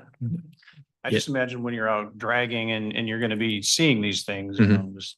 Yeah, no, with that, I encourage my employees to, make sure obviously wearing pants, but I know that they, the fashionable thing is to tuck your pants into your socks or wear high heel boots and something easily visible too, right? So you can see the ticks kind of crawling up your pant leg and pick them off before they get attached, because they're not a problem until they're attached, and usually they have to be attached for a certain amount of time too before any harm would come of it. Commissioner Moss. Sure, I'll try to be quick. A lot of my questions were answered, so thank you. I was a little curious on this, so thank you for the presentation. It was very helpful. I had a little trouble finding like what some of the deliverables were. In the document. So thank you for explaining it. Are there any other deliverables besides kind of what you already looked at? Yeah. So for this NACHO grant specifically, there are some minimum deliverables. It's not necessarily like it's typical grant requirement stuff, right? Like, hey, you purchase this, you need to provide the receipts, invoices, stuff like that. And then it's also, we have to have so many meetings with our mentor in the program too. So with Jefferson County, we need to, I think it's 3 or 4 of those, and then kind of have a kickoff meeting with them, and then kind of a debrief at the end. So it's that with that. So that's specifically for this grant. And then with our grant that we're doing currently through MDHHS, yes, there's deliverables. So with that, there's, that's where we have to do, I think, a minimum of 2 tick drags a season is all for that. And then 5 traps a week for, I think it's starting here pretty quick. We'll start setting out the traps. And with those traps, it's 5 traps a week for so many weeks, and then kind of as the season tails off, I think that drops down to 3 or 2 traps a week until around Labor Day, and then we're done. And with that, we report out to them once a week everything that we found, or once every 2 weeks. It's bi-weekly that we report, and with that, it's an Excel document. So this is a fairly small grant. I was still kind of extra interested seeing it came from NACHO and the CDC. And it's not mandated. So how much in general can you estimate like is going into, tracking vectors and looking at this more broadly? MDHHS, this one, other things. Are we looking at like 15 plus like another 20 grand, or is there a larger program? I guess I don't know that specifically. Okay. I know No like, worries. so like that $9,000 that we get from MDHHS, I'm pretty sure that's any, and again, it's not that's a program that we opted into back in 2020. Okay. And I think that that's available for just about any county who wants to do, or any local health department that wants to do it. And with that additional $10,000 to the West Nile virus, you can't just do that if you want to. Yeah. You need to, again, have a reason, and you need to have the capability as a local health department to actually do that. Okay. Great. Are you guys doing any spraying related to any of this stuff? No? We do Okay. not do any spraying. Okay, great. So, Any further questions? Seeing none. Thank you, Drew. Thank you. All right, so the motion on the table is for mosquito and tick surveillance grant to approve and forward to the Board of Commissioners a contract with the National Association of Counties and City Health Officials. A roll call vote. Mr. Belknap, Yes. Mrs. Curran, Yes. Mrs. Wenzel, Yes. Mr. Moss, yes. Ms. Cosby, Yes. motion passes. Okay, next is action item 13. It's water monitoring initiative contract. The suggested motion is to approve the request to allocate $995,465 to the Department of Water Resource Commissioner. The approval of the contract authorizes appropriation to the Water Resource Commission of $278,691.50 for fiscal year 2024. This allocation will support the consulting services agreement for the proposed Ottawa County Water Monitoring Initiative. Do I have a motion? So moved. Support. And discussion. Comes with board. Could I Good- start? Good morning, Joe. Yes. Mr. Moss? Sorry. Mr. Moss? So we just got, I'm really looking forward to the presentation today, Joe. We just got this last night. And so I've had some opportunity to go through it. I just want to say, I think I'd like a little more. And so I made motion to push this to the next meeting. But I just wanted to mention that. Can I speak on that? Love to- Yeah. What's that? Yes, love to hear. Well, more we have a info. motion and support. I don't want a motion now. No, I want to have good Okay, discussion. so yeah, Okay. make sure we're Yep. keeping all Yep, I the. want to make sure you follow the rules. Yeah. I just want to be very clear. This has probably been in the queue for a couple months. So I know it's been out there. We were here, the same group. We presented back in March for a discussion item. We talked about the Mosquito case, where the money came from. I know it just got in last night, but we've been trying to get this thing approved for the last couple of weeks. I know it goes in different queues. I know John Anderson sees it. I know Lene has been a part of that. Lene her and I talked yesterday. This thing has been in the queue since January, I believe. We talked about it. So it's been out there. But again, for your guys' sake, for the contract, probably, I understand you might need more time. The reason we were trying to push this is because the timing on getting the monitoring for the drains is crucial, because we're in springtime, and now we like to get this moving sometime in May. So we are trying to be on the next week's board agenda, get it in front of the full board. So whatever you do today, whether you approve it or not, I still like to get sometime in May, get this approved so we can start monitoring in June and July and August, because those are the crucial times to put this monitoring in. So I know you guys got it in the queue last night as far as when you've seen it, but it's definitely been around since January. So we're happy to see it get on the agenda, not as a discussion item like March. It's finally getting an agenda item today. So, but again, I just want to reassure that. And then we can give a really good indication of where it's at, the monitoring. Ben can talk about that. I brought the rest of my team from the Conservation District and the Outdoor Discovery. They're here to answer any questions as well. But again, this money, I just want to make it very clear that the money is coming out of the general fund, yes, but this is not taxpayers' money. This came from that class action lawsuit from the Mosquito case. Anybody can look it up. It's not hearsay or false news. It is out there and it's true. It was a class action lawsuit that we got for over $6.5 million. So the $995,000 that we're asking for, it's not taxpayers' money, but this will definitely be used in a way that will benefit every taxpayer in Ottawa County. So anyway. Right, do you want? Oh, to go ahead. yeah. Oh, and I want to hear a lot. Yeah, I would, yeah, I'd like to hear the Yeah. presentation. And then also what I want, since it feels like it's the right time to do this, I'm going to do a value stream map with Shannon McGoran and Ashley Jordan for the finance agenda. So, because there were some issues and it kind of started as a Friday, a lot of kind of panic getting on the agenda. Okay, So yeah, because their onboard process and kind of step by step I want it even to be available, transparent for the community. Yeah. How that takes place, but then I want to start having a cutoff day, the Thursday before the meeting. So we do have time to look at the information that's that makes presented. sense. Because this is a 362 page document. that There's a we lot need to here. review. Yeah, no. So yeah, just so for our community's sake too, and we work to improve processes. Mhm. That's something that we're going to be working on. I've already talked to Shannon Jordan, so we're going to get this done. Okay, So it'll make it simple for everybody that has to go through the contracting process. correct. And like I said, I worked with legal counsel on this quite a bit with Lene, and I know Karen and the team have had several meetings to discuss the finances, where the money's coming from, the contract itself with the conservation district. And so, yeah, I mean, there's been a lot of dialogue, a lot of transparency There's behind the a scenes. lot of work that Yeah. goes in behind the scenes. Oh, yeah, we've been working on this for over a year, because that check came in over a year ago for 6.5 million. So, but yeah, I'm happy. The Mosquito case, again, that was a case that, that class action lawsuit, like I shared in March, that came before us because our drains, which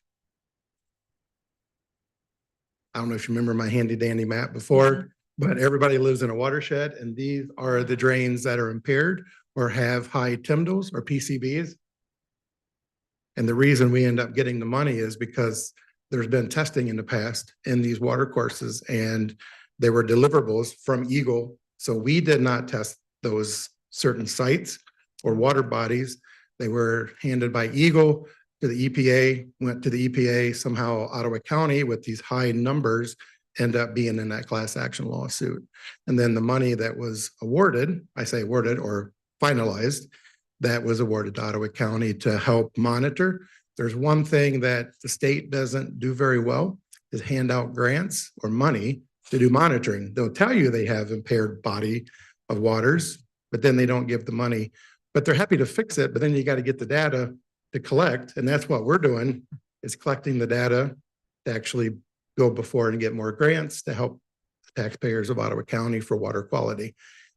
Everybody in front of me today knows that water quality is very crucial to Ottawa County, and water quantity, as Paul Sachs said earlier. So we're on one of our goals as the county board moving forward. The initiative is make sure we have clean water and water quantity for every resident that lives here.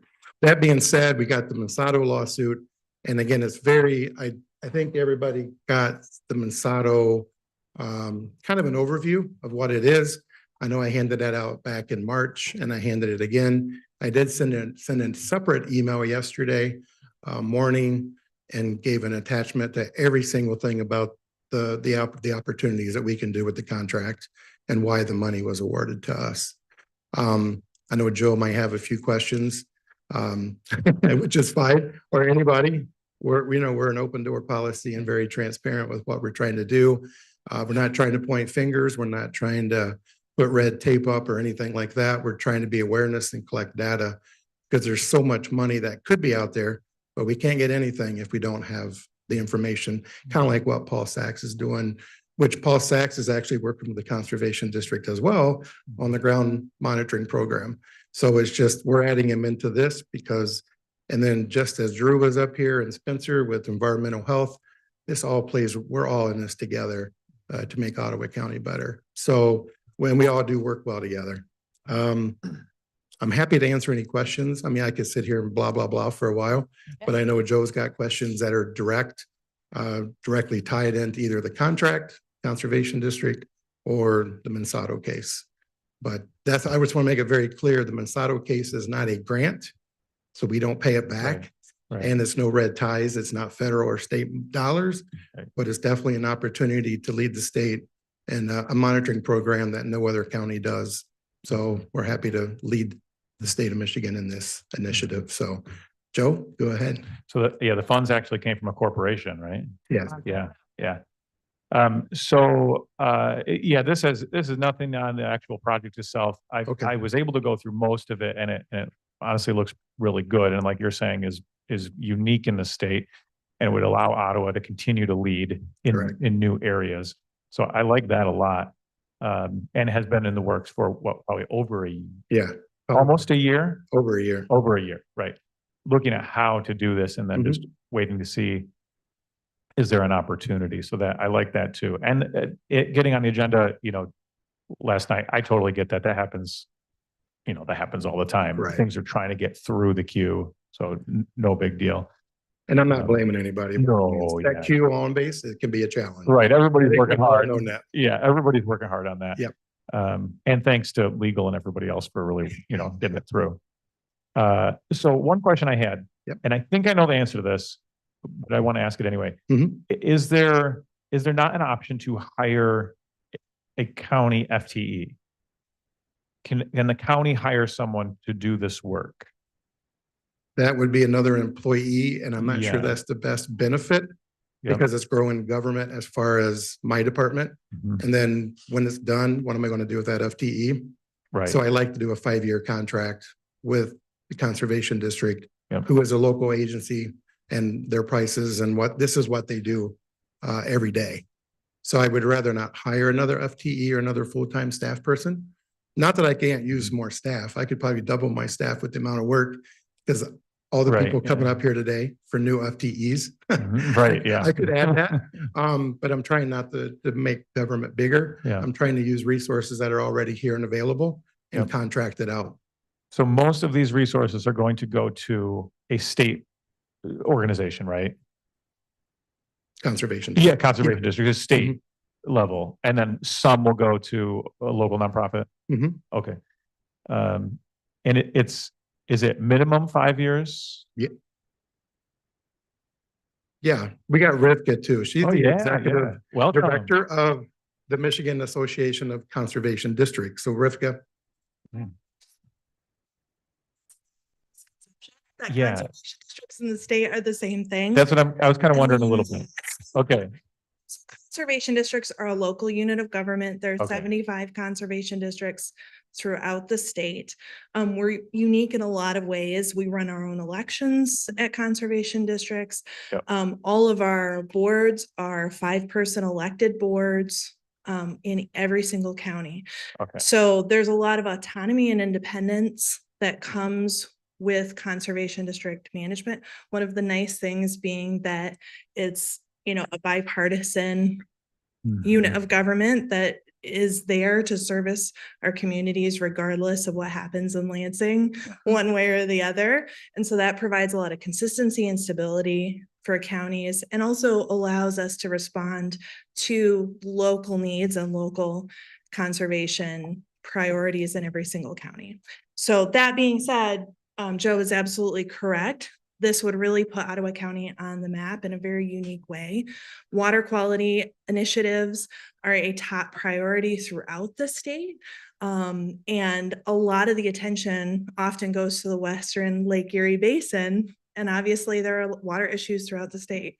So this would be an opportunity for Ottawa County really to set itself apart, not just on a state level, but a national level in leadership and water quality initiatives that will lead to all kinds of economic benefits, job opportunities, attractive business opportunities, and down the line. But no, conservation districts are totally separate from the state. We have to convince the state to help provide funding every single year. But we operate as our own local unit of government. So I just wanted to address that question. Thank you. One quick Yeah. note on that too. I also want to mention, I want to vouch for ourselves because I think we're pretty great. I don't know. We are non-regulatory too. So, everything we see out in the field, the people we work with, information is confidential. And we're not using this data for any sort of regulatory purposes. So I think that's important to note. And then I think it's also important to note we have 2 full-time watershed staff too that myself being included in those, but we know these watersheds like the back of our hand. We know the people, the farmers, all the partners we might be working with too. So Great. That's helpful. Yeah, I just want, when you said state, they're mandated by the Yes, state, it's by statute, right? by statute. Right. So that's what I was trying to. And then I'm there's- glad Rivka popped in, but they're mandated. Yeah, They and just they're don't always get- technically state funded, right? No, Oh, they're not. they're not state funded. Wonderful. So I want to be sure that, you know, it isn't state that's going to come in and get this data. And use it. No. Yeah. So I want to make sure that, yeah, they're state mandated, but there's no taxpayers' dollars as far as, you know, what Yep. we're trying to accomplish here. It's through the Mosquito case. Yep.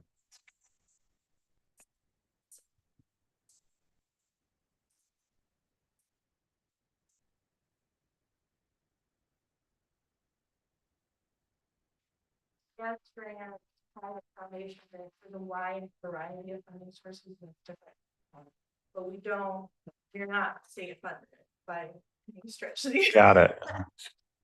Sounds like it sounds like that would be helpful for the revenue side. Absolutely. Maybe someday.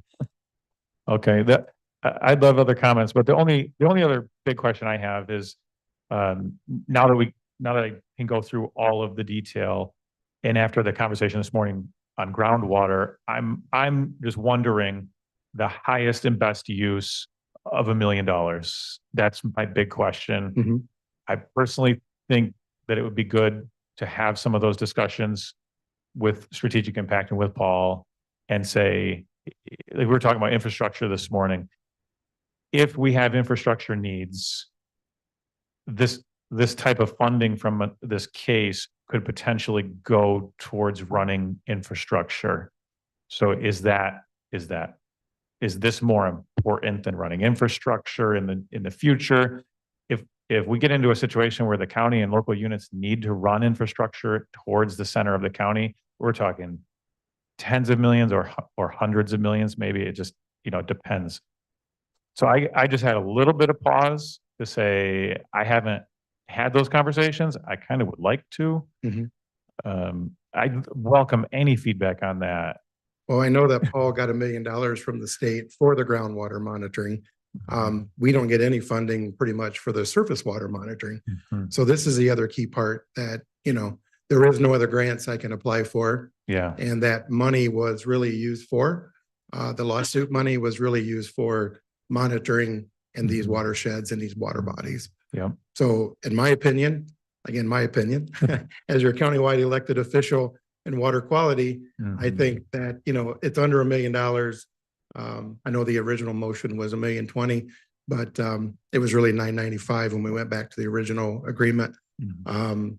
But I think if we don't have that information, it's going to be hard for Paul and his team to move forward as well. So they go hand in hand. Mhm. Because I think this data is going to be very crucial, even on a flooding basis, or watershed basis, water quality basis, development, land use planning, and for our friends who use the water. Yep. So And it's not like it's $1 million in a year. it's 5 years. So it's 5 years. So it's So 5 years. It's like yeah. basically, if you break it down, it's not much per year. Right. Yeah. Yep. So, in terms of the need of this data, and I'm a bit of a water quality nerd, I guess, but we do have little snippets of data from various watersheds countywide, right? But there's a lot of gaps in that knowledge. And what we're noticing is that pretty much everywhere we are looking at the water quality, we're finding significant impairments. So just to throw out some examples, I mean, we wrote a watershed management plan in the Pigeon River a couple of years ago, got that approved. We were finding in some of those locations where we were testing for E. coli, for example, there were points, especially after a rain event, where E. coli would be 20, 30, 40 times higher than the state standards say they should be. So in terms of that need statewide, we have blinders on. There's a lot of watersheds that have no water quality metrics that have been studied for in terms of E. coli, in terms of nutrients, water chemistry. And then on top of that, one of the other things I want to note too is we're not just collecting this data so we can have it and feel good about having it, but one of the things we kind of specialize at the Conservation District is leveraging data like this and information to get grants. So my main job is getting grants to control non-point source pollution, which is the stormwater, the runoff, the erosion and everything. And we've been very successful at that. We've leveraged, you know, our information and our watershed plans and everything that we have to get several $1 million worth of 319 grants from the state and other sources. And that money, a lot of the times, a lot of those funds go directly back into Ottawa County pockets. So one of the big things I do with my 319 grants is I help pay landowners for failing septic systems. So we can cost share a failing septic system. We cost share thousands of acres every year of cover crops, reduce tillage, other management practices for farmers to reduce non-point source pollution. And the thing is, right now, my hands are kind of tied in terms of what watersheds I can actually apply for. You can't, if you don't have a watershed management plan that's been approved by the state, you can't apply for 319 grants in that watershed. If you don't have up-to-date data, even if you're eligible for grants, a lot of the times you're not going to be competitive. So one of the main goals of this proposal is to get a comprehensive view of every single watershed in the county so we can really dig at that funding and be even more competitive and bring in as much money from the state and the federal government through GLRI and other sources into Ottawa County as possible. So that's a big goal here. That's really helpful to know. It is. That helps answer several questions that I had. Yeah. We are monitoring, you're saying for 5 years, things like E. coli, which are ever present. But you're Well, starting to and describe I some would of. just add to that to reinforce what Joe was saying, as far as other funding sources coming from the state level, looking at everything else that's out there. There is not other resources like this that would be able to be applied for by the Conservation District. Any grants for water quality that are available are just getting prioritized for that WLEB, other areas in Southwest Michigan. And to use a water pun, the trickle down effect is that then, because like Ben said, we don't have the data to support the amount of need here, then we miss out on other grants and other opportunities down the line to address those. And I would say to your question about infrastructure, it was a great question. One of the things that monitoring will help determine is give you guys the resources to make good decisions about where to prioritize that infrastructure in the future, right? Which areas of the county have the most need, have the highest level of concern, have the best opportunity for providing some of that infrastructure, because otherwise you're looking at trying to say, well, do we cover the whole county, or how do we make those decisions, you know, without the data to back up what is an important priority area or not. So those would be the opportunities that I would say. And just to add from the statewide perspective, as far as what other funding sources are available, you know, we don't have a lot of control to direct some of those bigger picture funding pools away from Southeast Michigan and say, hey, us over here. But this is an opportunity that we do have some control over. So. Commissioner Moss. Sorry, I just keep going. So this is a question from ignorance.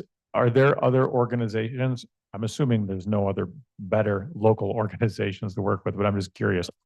Of course not, not a chance. Are there other organizations? I'm just curious. Like, are people doing the same work that you're doing? Or no? Extension is doing some work throughout the state, water monitoring and that kind of thing.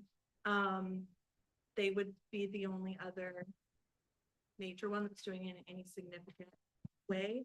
Pretty much any other partner agencies that are working on work like this will come to the Conservation District for the technical support. So it's like whether the money goes directly to the Conservation District or gets funneled through the Nature Conservancy or MSU Extension or another foundation, they're like, okay, now we need to do the work. Where's our local conservation district? I mean, functionally, that's how it works. So this is an opportunity to also get more service for less dollars, because you're cutting out the middle people, so to speak, and just say, let's just work with the organization directly. It's going to be. And I do want to add, we got the Outdoor Discovery as one of our partners who was here today with Kelly Goward, who was their water technician, who used to be at the MAC for many years with the Macatawa Area Coordinating Council. So they are a partner in this as well. You're moving me, Joe. You're moving me. Hey, I'm happy to answer any questions you got. So. What would happen if there was no settlement? Like, if we didn't have this funding source that came in unexpectedly, what would happen? Would the can just get kicked down the road and we wouldn't be able to do anything? Yeah, we've had to take a very piecemeal approach, claw at every little bit of funding and every grant that comes our way. The problem too is it's unfortunate because there are other groups. You just asked, are there other groups that do similar work, but they're in other counties, right? Other conservation districts, other conservation groups that want to do this type of work. Every time a grant comes up, we're also fighting them, right? Trying to claw after this same pot of funding. And sometimes we get it, sometimes they get it.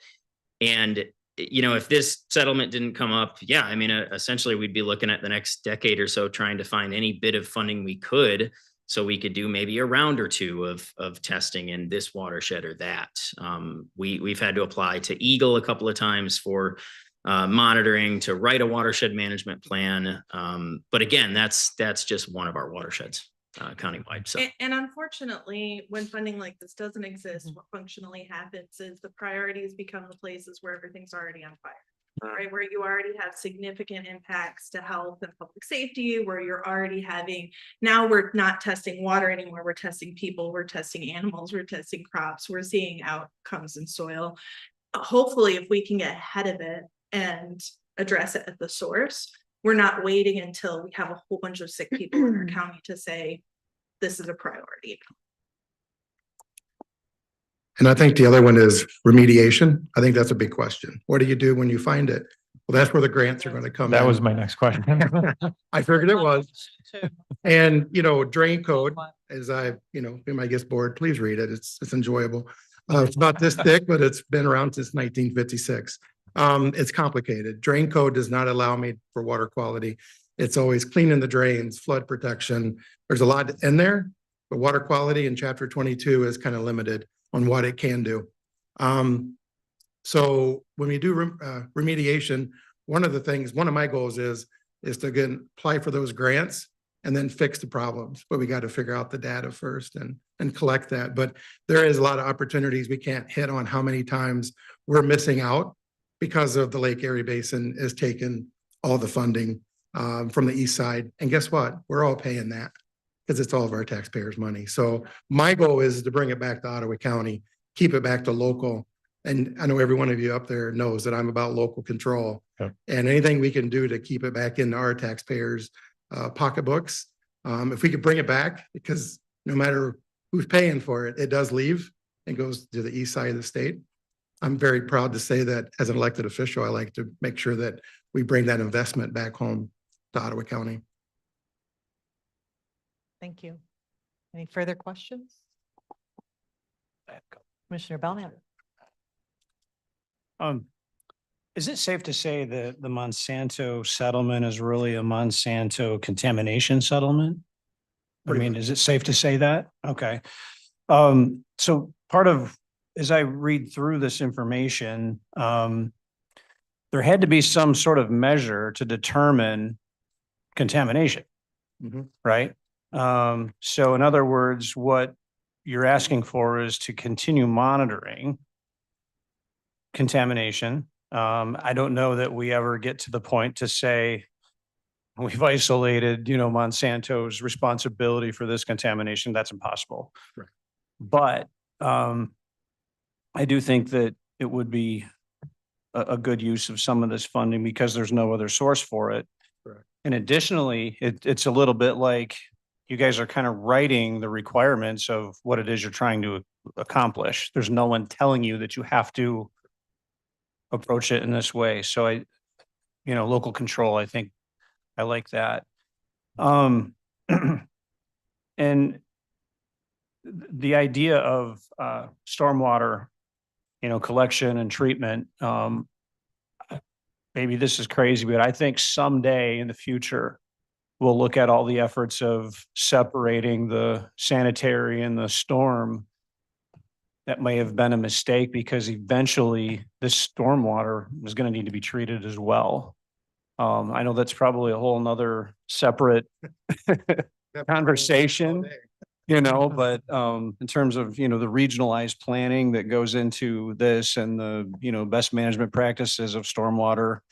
You know, we used to do those outfall surveys, you know, gathering, sampling. So I just, you know, we used to always use the term that which is measured is improved. So I guess from my standpoint, I do like this. I do know that, you know, this is obviously very critical and it feeds other aspects of, you know, municipal and our responsibility and government down the line. So for what it's worth, I just thought I'd share that. Thank you. One of the other things is the county, we have an MS4 permit and it's MPDES phase 2 regulations. So that all plays a role. I didn't bring that map, but you know, with us growing and the MS4, it's a requirement. And that water quality piece to that is all measured. So we could talk a day on that too. So we could share that all day with the MS4 permit, but the county has its own permit. And I actually use that. I mean, I have my own MS4 technician, analyst guy who goes out to it, does the outfall inspections, does the ponds. We got over 7,000 catch basins. That's all part of that MS4 permit and cleaning out, you know, all the BMPs that are out there that were ignored for quite a few years. So we are cleaning those out for water quality, but this is different.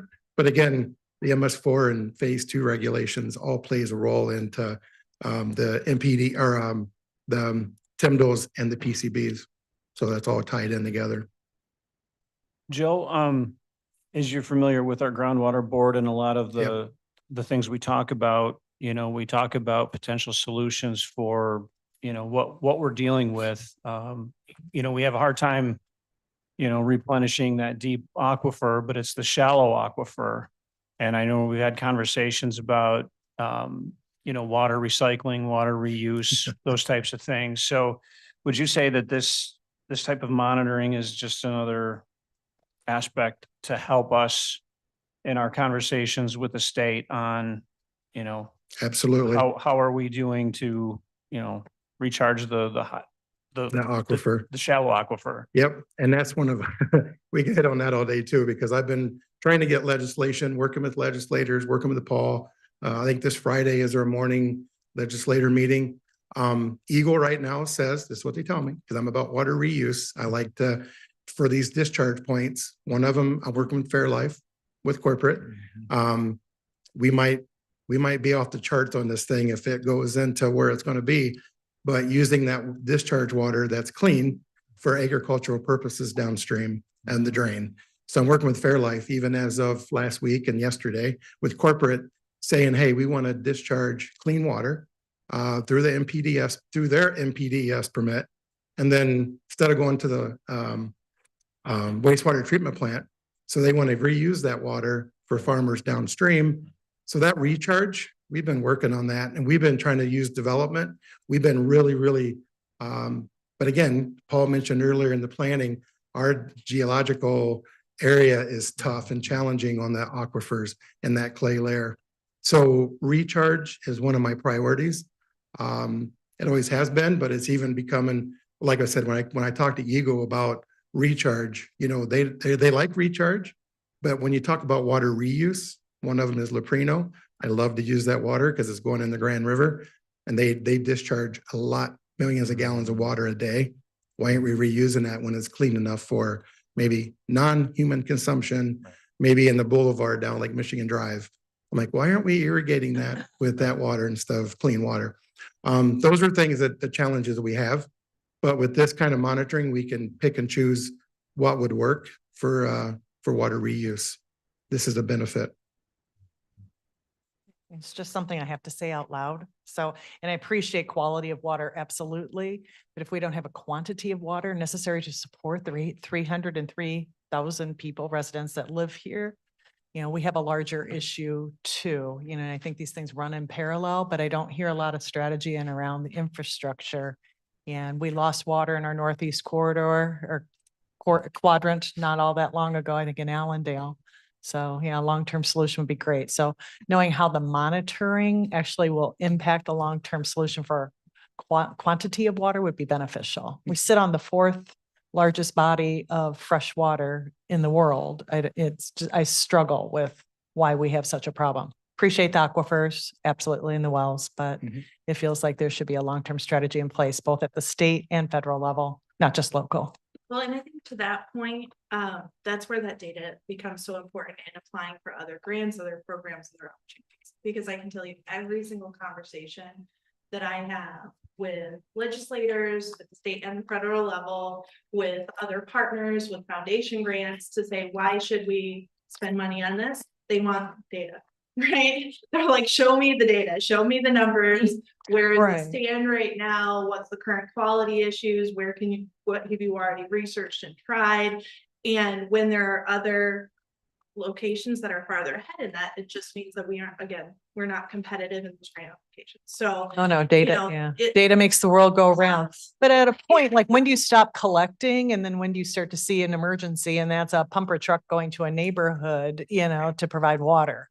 So see results pretty quickly as far as being able to turn this data around into grant applications. Every bit of data that we gather will continue to strengthen our position and give us additional information for decision making. But Ben and the team at Ottawa are continuously reviewing grants in my position at the state level, continuously reviewing grants and opportunities. And so having those resources available will start giving us immediate results as far as being able to apply for some of those programs. No, I met Ben actually at, I think it was Pigeon Creek. For an event, and you were very passionate about your work, and I didn't even know that existed. So you made me think differently about kind of the work that's going on in our county to help with the quality of our water, and the work that you're doing even with the farmers was very interesting. So I thank you for that. So just to hit on something. Oh yeah, Megan's still back there. I actually hired Mosquito Conservation District Director. She works for me. She's my drain inspector. And then Megan back here is my financial analysis. And then she came from the Ottawa County Conservation District Director. So I took 2 directors from conservation districts. Yeah.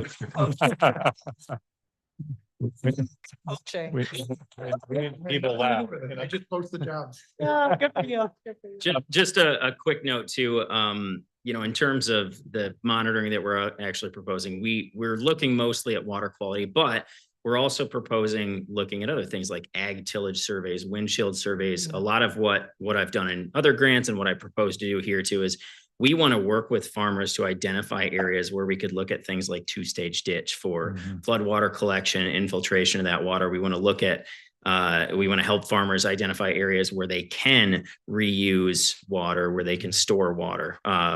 One of the things we do with the BMPs that we often, the best management practices that we often help fund is, the cover crops, the reduced tillage, all those practices, those a lot of the times have a lot of soil health benefits, which then mean less water usage, more water infiltration too. So it's all this big cohesive thing that works together, the water quality and the water quantity too. So you're gaining a trust relationship with your farmers by offering solutions instead of penalty. And money. That's excellent. And money. Yeah, exactly.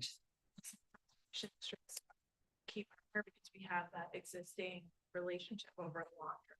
The state does not have that relationship. I will tell you right now, farmers will universally tell you we do not want the state on our land. But conservation districts, we're seen as valued partners because we have that for generations in helping them improve their water quality and quantity, their soil quality and access to programs. So wonderful. Commissioner Moss. I just want to say thank you. And my hesitancy is greatly reduced. So I appreciate the information. I want to just clarify, there is a lot of data already. We're talking about data and even just going through some of this. I know there is data. I just want the public to know, like, there is a lot. This is just looking for something new. So I appreciate that. And the detail that is in the packet. So thank you. And I have one question and one comment. My question is, will we get reports on this kind of thing? Yeah, right now we're proposing giving quarterly reports on, what action items were, and deliverables were met. And, you guys will have access, all the project partners will have access to the data. We're proposing creating an online database where all the partners can access it and see that at any time. But yeah, we'll keep you up to date on what we've been doing and all the deliverables that we're meeting. So. Just be helpful as we're continuing to prioritize water in general in the county and looking at a much broader and honestly very long-term approach to this. We're not talking 5 years, we're talking 20 or 30 or more, especially as development continues in our rural county. And so managing that is critical. My only other comment is that I don't think we've used any more of the $6.5 million yet. Nope. So I guess I would really like to have some more conversations about how we can best do that, whether it's with you, Joe, and Paul and others to say what really is needed. So that's not for today, it's in the future, but long term. I'm always happy to have those discussions. thank you. Yeah, Are you invited to the legislative forum on Friday? Or is that just us? Yeah. Yeah, you should come in on Friday. Oh, I'll be there. Because I'm going to push on this issue Friday. So I'm signed up. wonderful. I wouldn't miss it. Excellent. All right. Any further questions? Seeing none. Thank you very much. All right. So for the motion, how does that work? We're to gonna get- go just to vote? ahead and vote right Oh, now. okay. Yep. Okay. So it's action item 13, Water Monitoring Initiative Contract. The suggested motion is to approve and request to allocate $995,465 to the Department of Water Resources Commissioner. The approval of this contract authorizes appropriations to the Water Resource Commission of $278,691.50 for the fiscal year of 2024. This allocation will support the consulting services agreement for the proposed Ottawa County Water Monitoring Initiative. We'll do a roll call vote. Mr. Belknap, Yes. Mr. Moss, Yes. Mrs. Curran, Yes. Mrs. Wenzel, Yes. Ms. Cosby. Yes. Motion passes. Wonderful. All right, action item 14 and Under Sheriff DeBoer has been very patient here. So for the Sheriff's Office Personnel Request, AV, the suggested motion is to approve and forward to the Board of Commissioners a proposal to increase the 4 audio video specialists 1.0 FTE full-time benefited Group T Level 7 to a 1.0 FTE, I think 2, a 1.0 FTE full-time benefited unclassified Level 8 for a total cost of $16,142. Do I have a motion? So moved. Support. All right. Right, Under Sheriff DeBoer up here. Do we have any questions? It's just because it came on kind of late yesterday. Is there any discussion? Commissioner Moss. Sure. Same questions as last time. Sure. Timing, things like that. So ultimately, these positions are to support the upcoming body camera project. We need to have them in place so that when the first camera goes live and the first request for FOIA comes in, we have someone that can redact what's necessary to take out any CJIS information and make it available for the public in the interest of transparency. When this was made, I wasn't involved. I apologize. My understanding is in looking at the job qualifications and some of the things that they'll be doing, it more adequately fits in the unclassified 8. Also, the concern of having other similar positions at that level throughout the county, and if we were in lower, we would just train them to leave, and ultimately we'd become a revolving door and not be efficient. So I think what I'm hearing too, so part of our capital improvement project, we did actually include FTEs, and so the group level was different with that capital improvement project. And you're saying we won't find qualified people or people who will stay due to Yes, these the positions. salaries. I'm sorry. Go ahead. These positions were approved, yes. And again, looking at some of their duties as far as dealing with internal investigations as well, put them in a little bit of a a different classification than we would originally expected. And then also, yes, having seen some of the specialist positions in the prosecutor's office and possibly the public defender's office, if we train them only to leave, again, we won't be efficient. So. And body cameras are new for the county, so it's a new initiative. Yes. So, yep. Commissioner, did you have a question? Commissioner Moss? I'll just mention it's a mandated, activity and it's included in the budget. So. Thank you.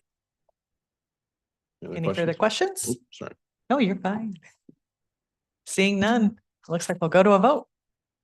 All right, so the Sheriff's Office personnel request for AV suggested motion is to approve and forward to the Board of Commissioners a proposal to increase the 4 audio-visual video specialists at 1.0 FTE full-time benefited Group T Level 7 to a 1.0 FTE full-time benefited unclassified Level 8 for a total cost of $16,142. Do a roll call vote. Mr. Belknap, Yes. Mr. Moss, Yes. Mrs. Wenzel, Yes. Mrs. Curran, Yes. Ms. Cosby, Yes. motion passes. Thank you. And last but not least on the action items is number 15, and that is fiscal year 2024 budget adjustments. The suggested motion is to approve and forward to the Board of Commissioners the FY 2024 budget adjustments per the attached schedule. Do I have a motion? So moved. Support. And is there discussion?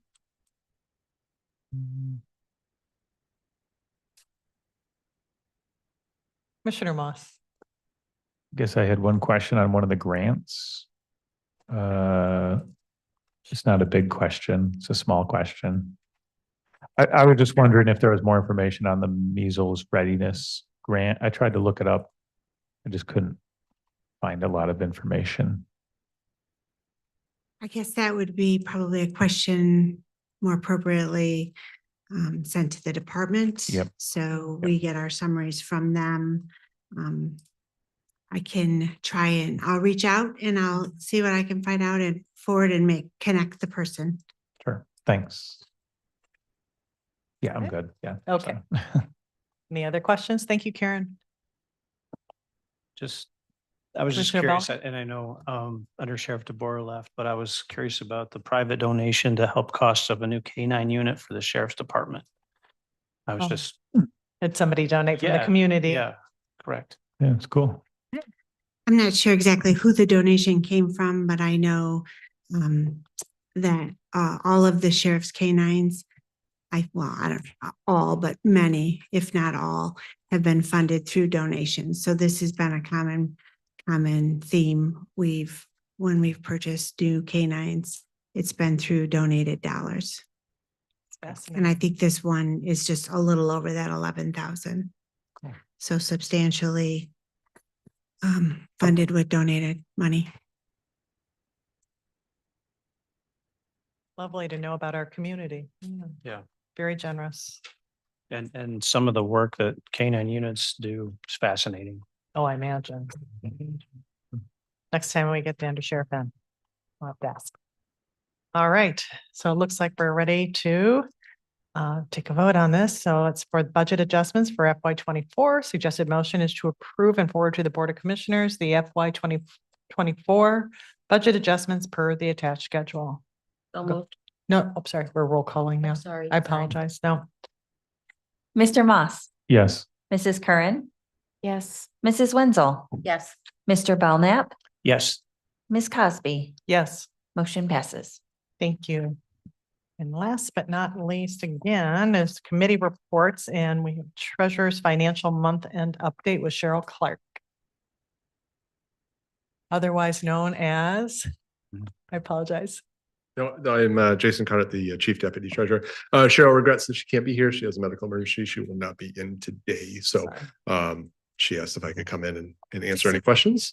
Sure, I apologize. Conrad, Kondrat. Yes. Thank you.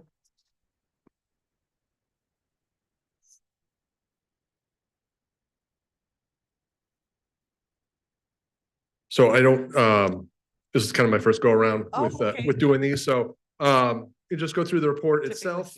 I assume it's in the packet and that's kind of where I got it.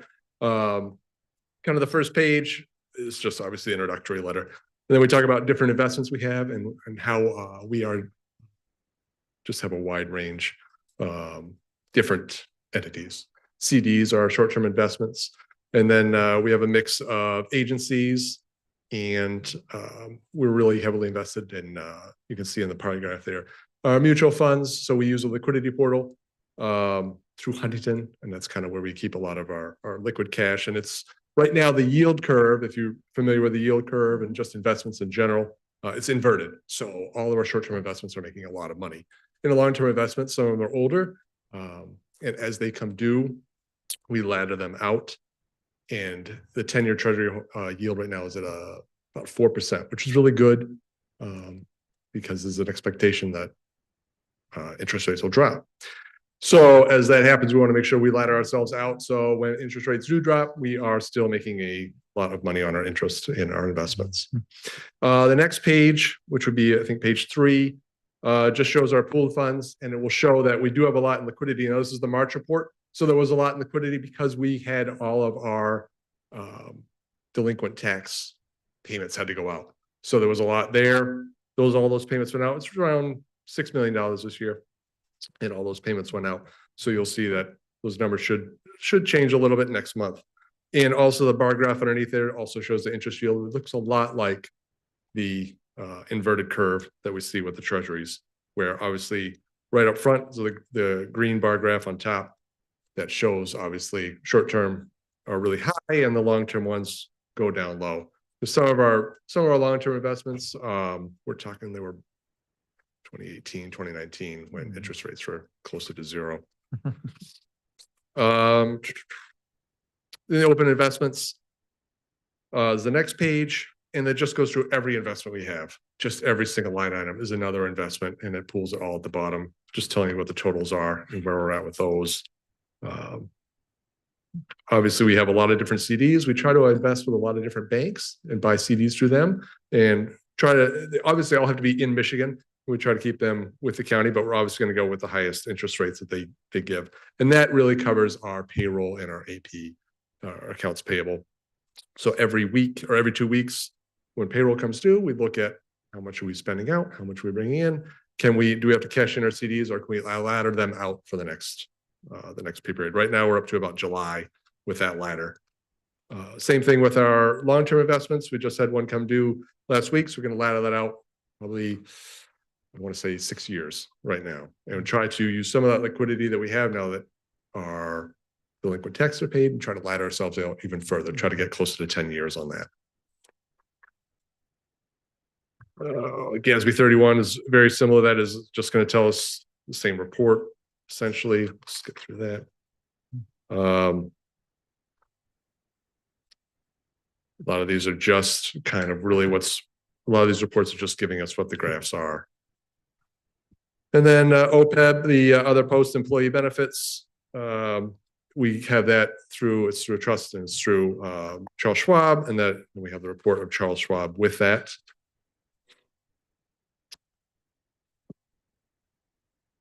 And so then the last page is, or the last section will be reports from Robinson Capital, which is one of many avenues that we use to help determine banks we're going to invest with. So we come up with a quarterly report, and we will gather data from the call reports. So every bank distributes a call report. We use Robinson Capital. We use Bayer Investments. We use the bank's own credit ratings, and we come up with a large data sheet that has all the different bank ratings. We distribute that all to the township's treasurers and let them know what we've come up with. And one of those reports is the Robinson Capital. They come up with a report card for every bank. They also come up with short-term bond strategies, and that's what's here. So they're a great resource, Robinson Capital is. And you'll see so it's this one right here. The top left talks about the Federal Reserve stance. Obviously, at the time of this report, the Fed is still holding interest rates at where they're at. There is a idea, and you'll see on the bottom there, the historical U.S. Treasury yield curves. Obviously, there is a thought that the yield curve is inverted and that long-term investments, the interest rates are going to go down, is what that's saying. And there's just a lot of historical reports. And then the other one is the monthly commentary from Meter Public Funds. And that's just, again, saying just different reports that we use to help gather up data for our investments, to help strengthen the funding that the Treasury has. Are there any questions? Are you hearing September for interest rate drops? That is kind of that is what the rumor mill is. Obviously, the only people who know what's going to happen are the Fed governors and Jerome Powell's. So, but obviously we in the Treasury want to ladder ourselves out and prepare ourselves when those interest rates drop, which will affect immediately our short-term investments. So those things we have liquidity that we have in our mutual funds and our money markets, those are going to affect us quickly. So those are the things we're looking at, especially as more funds come in towards the end of the year and we are able to ladder ourselves out more in the short term. How can we ladder ourselves out long term and get ourselves more ready for the future? Because right now we're bringing in a lot with our interest. We just completed the interest allocation report, and that was pretty healthy. So we want to keep that healthy and keep that going to help support the county. Sounds wonderful. Any questions? Seeing none, it's getting dark out there too, Jason. Yes, I heard some rumbles out there. So, nope, seeing none, thank you very much. Thank you. Now it's time for our final public comment. Please, if you're going to come up, state your name, area that you vote in or district that you vote in. You direct all comments to the chair and you have 3 minutes. But it looks like we have none. So with that in mind,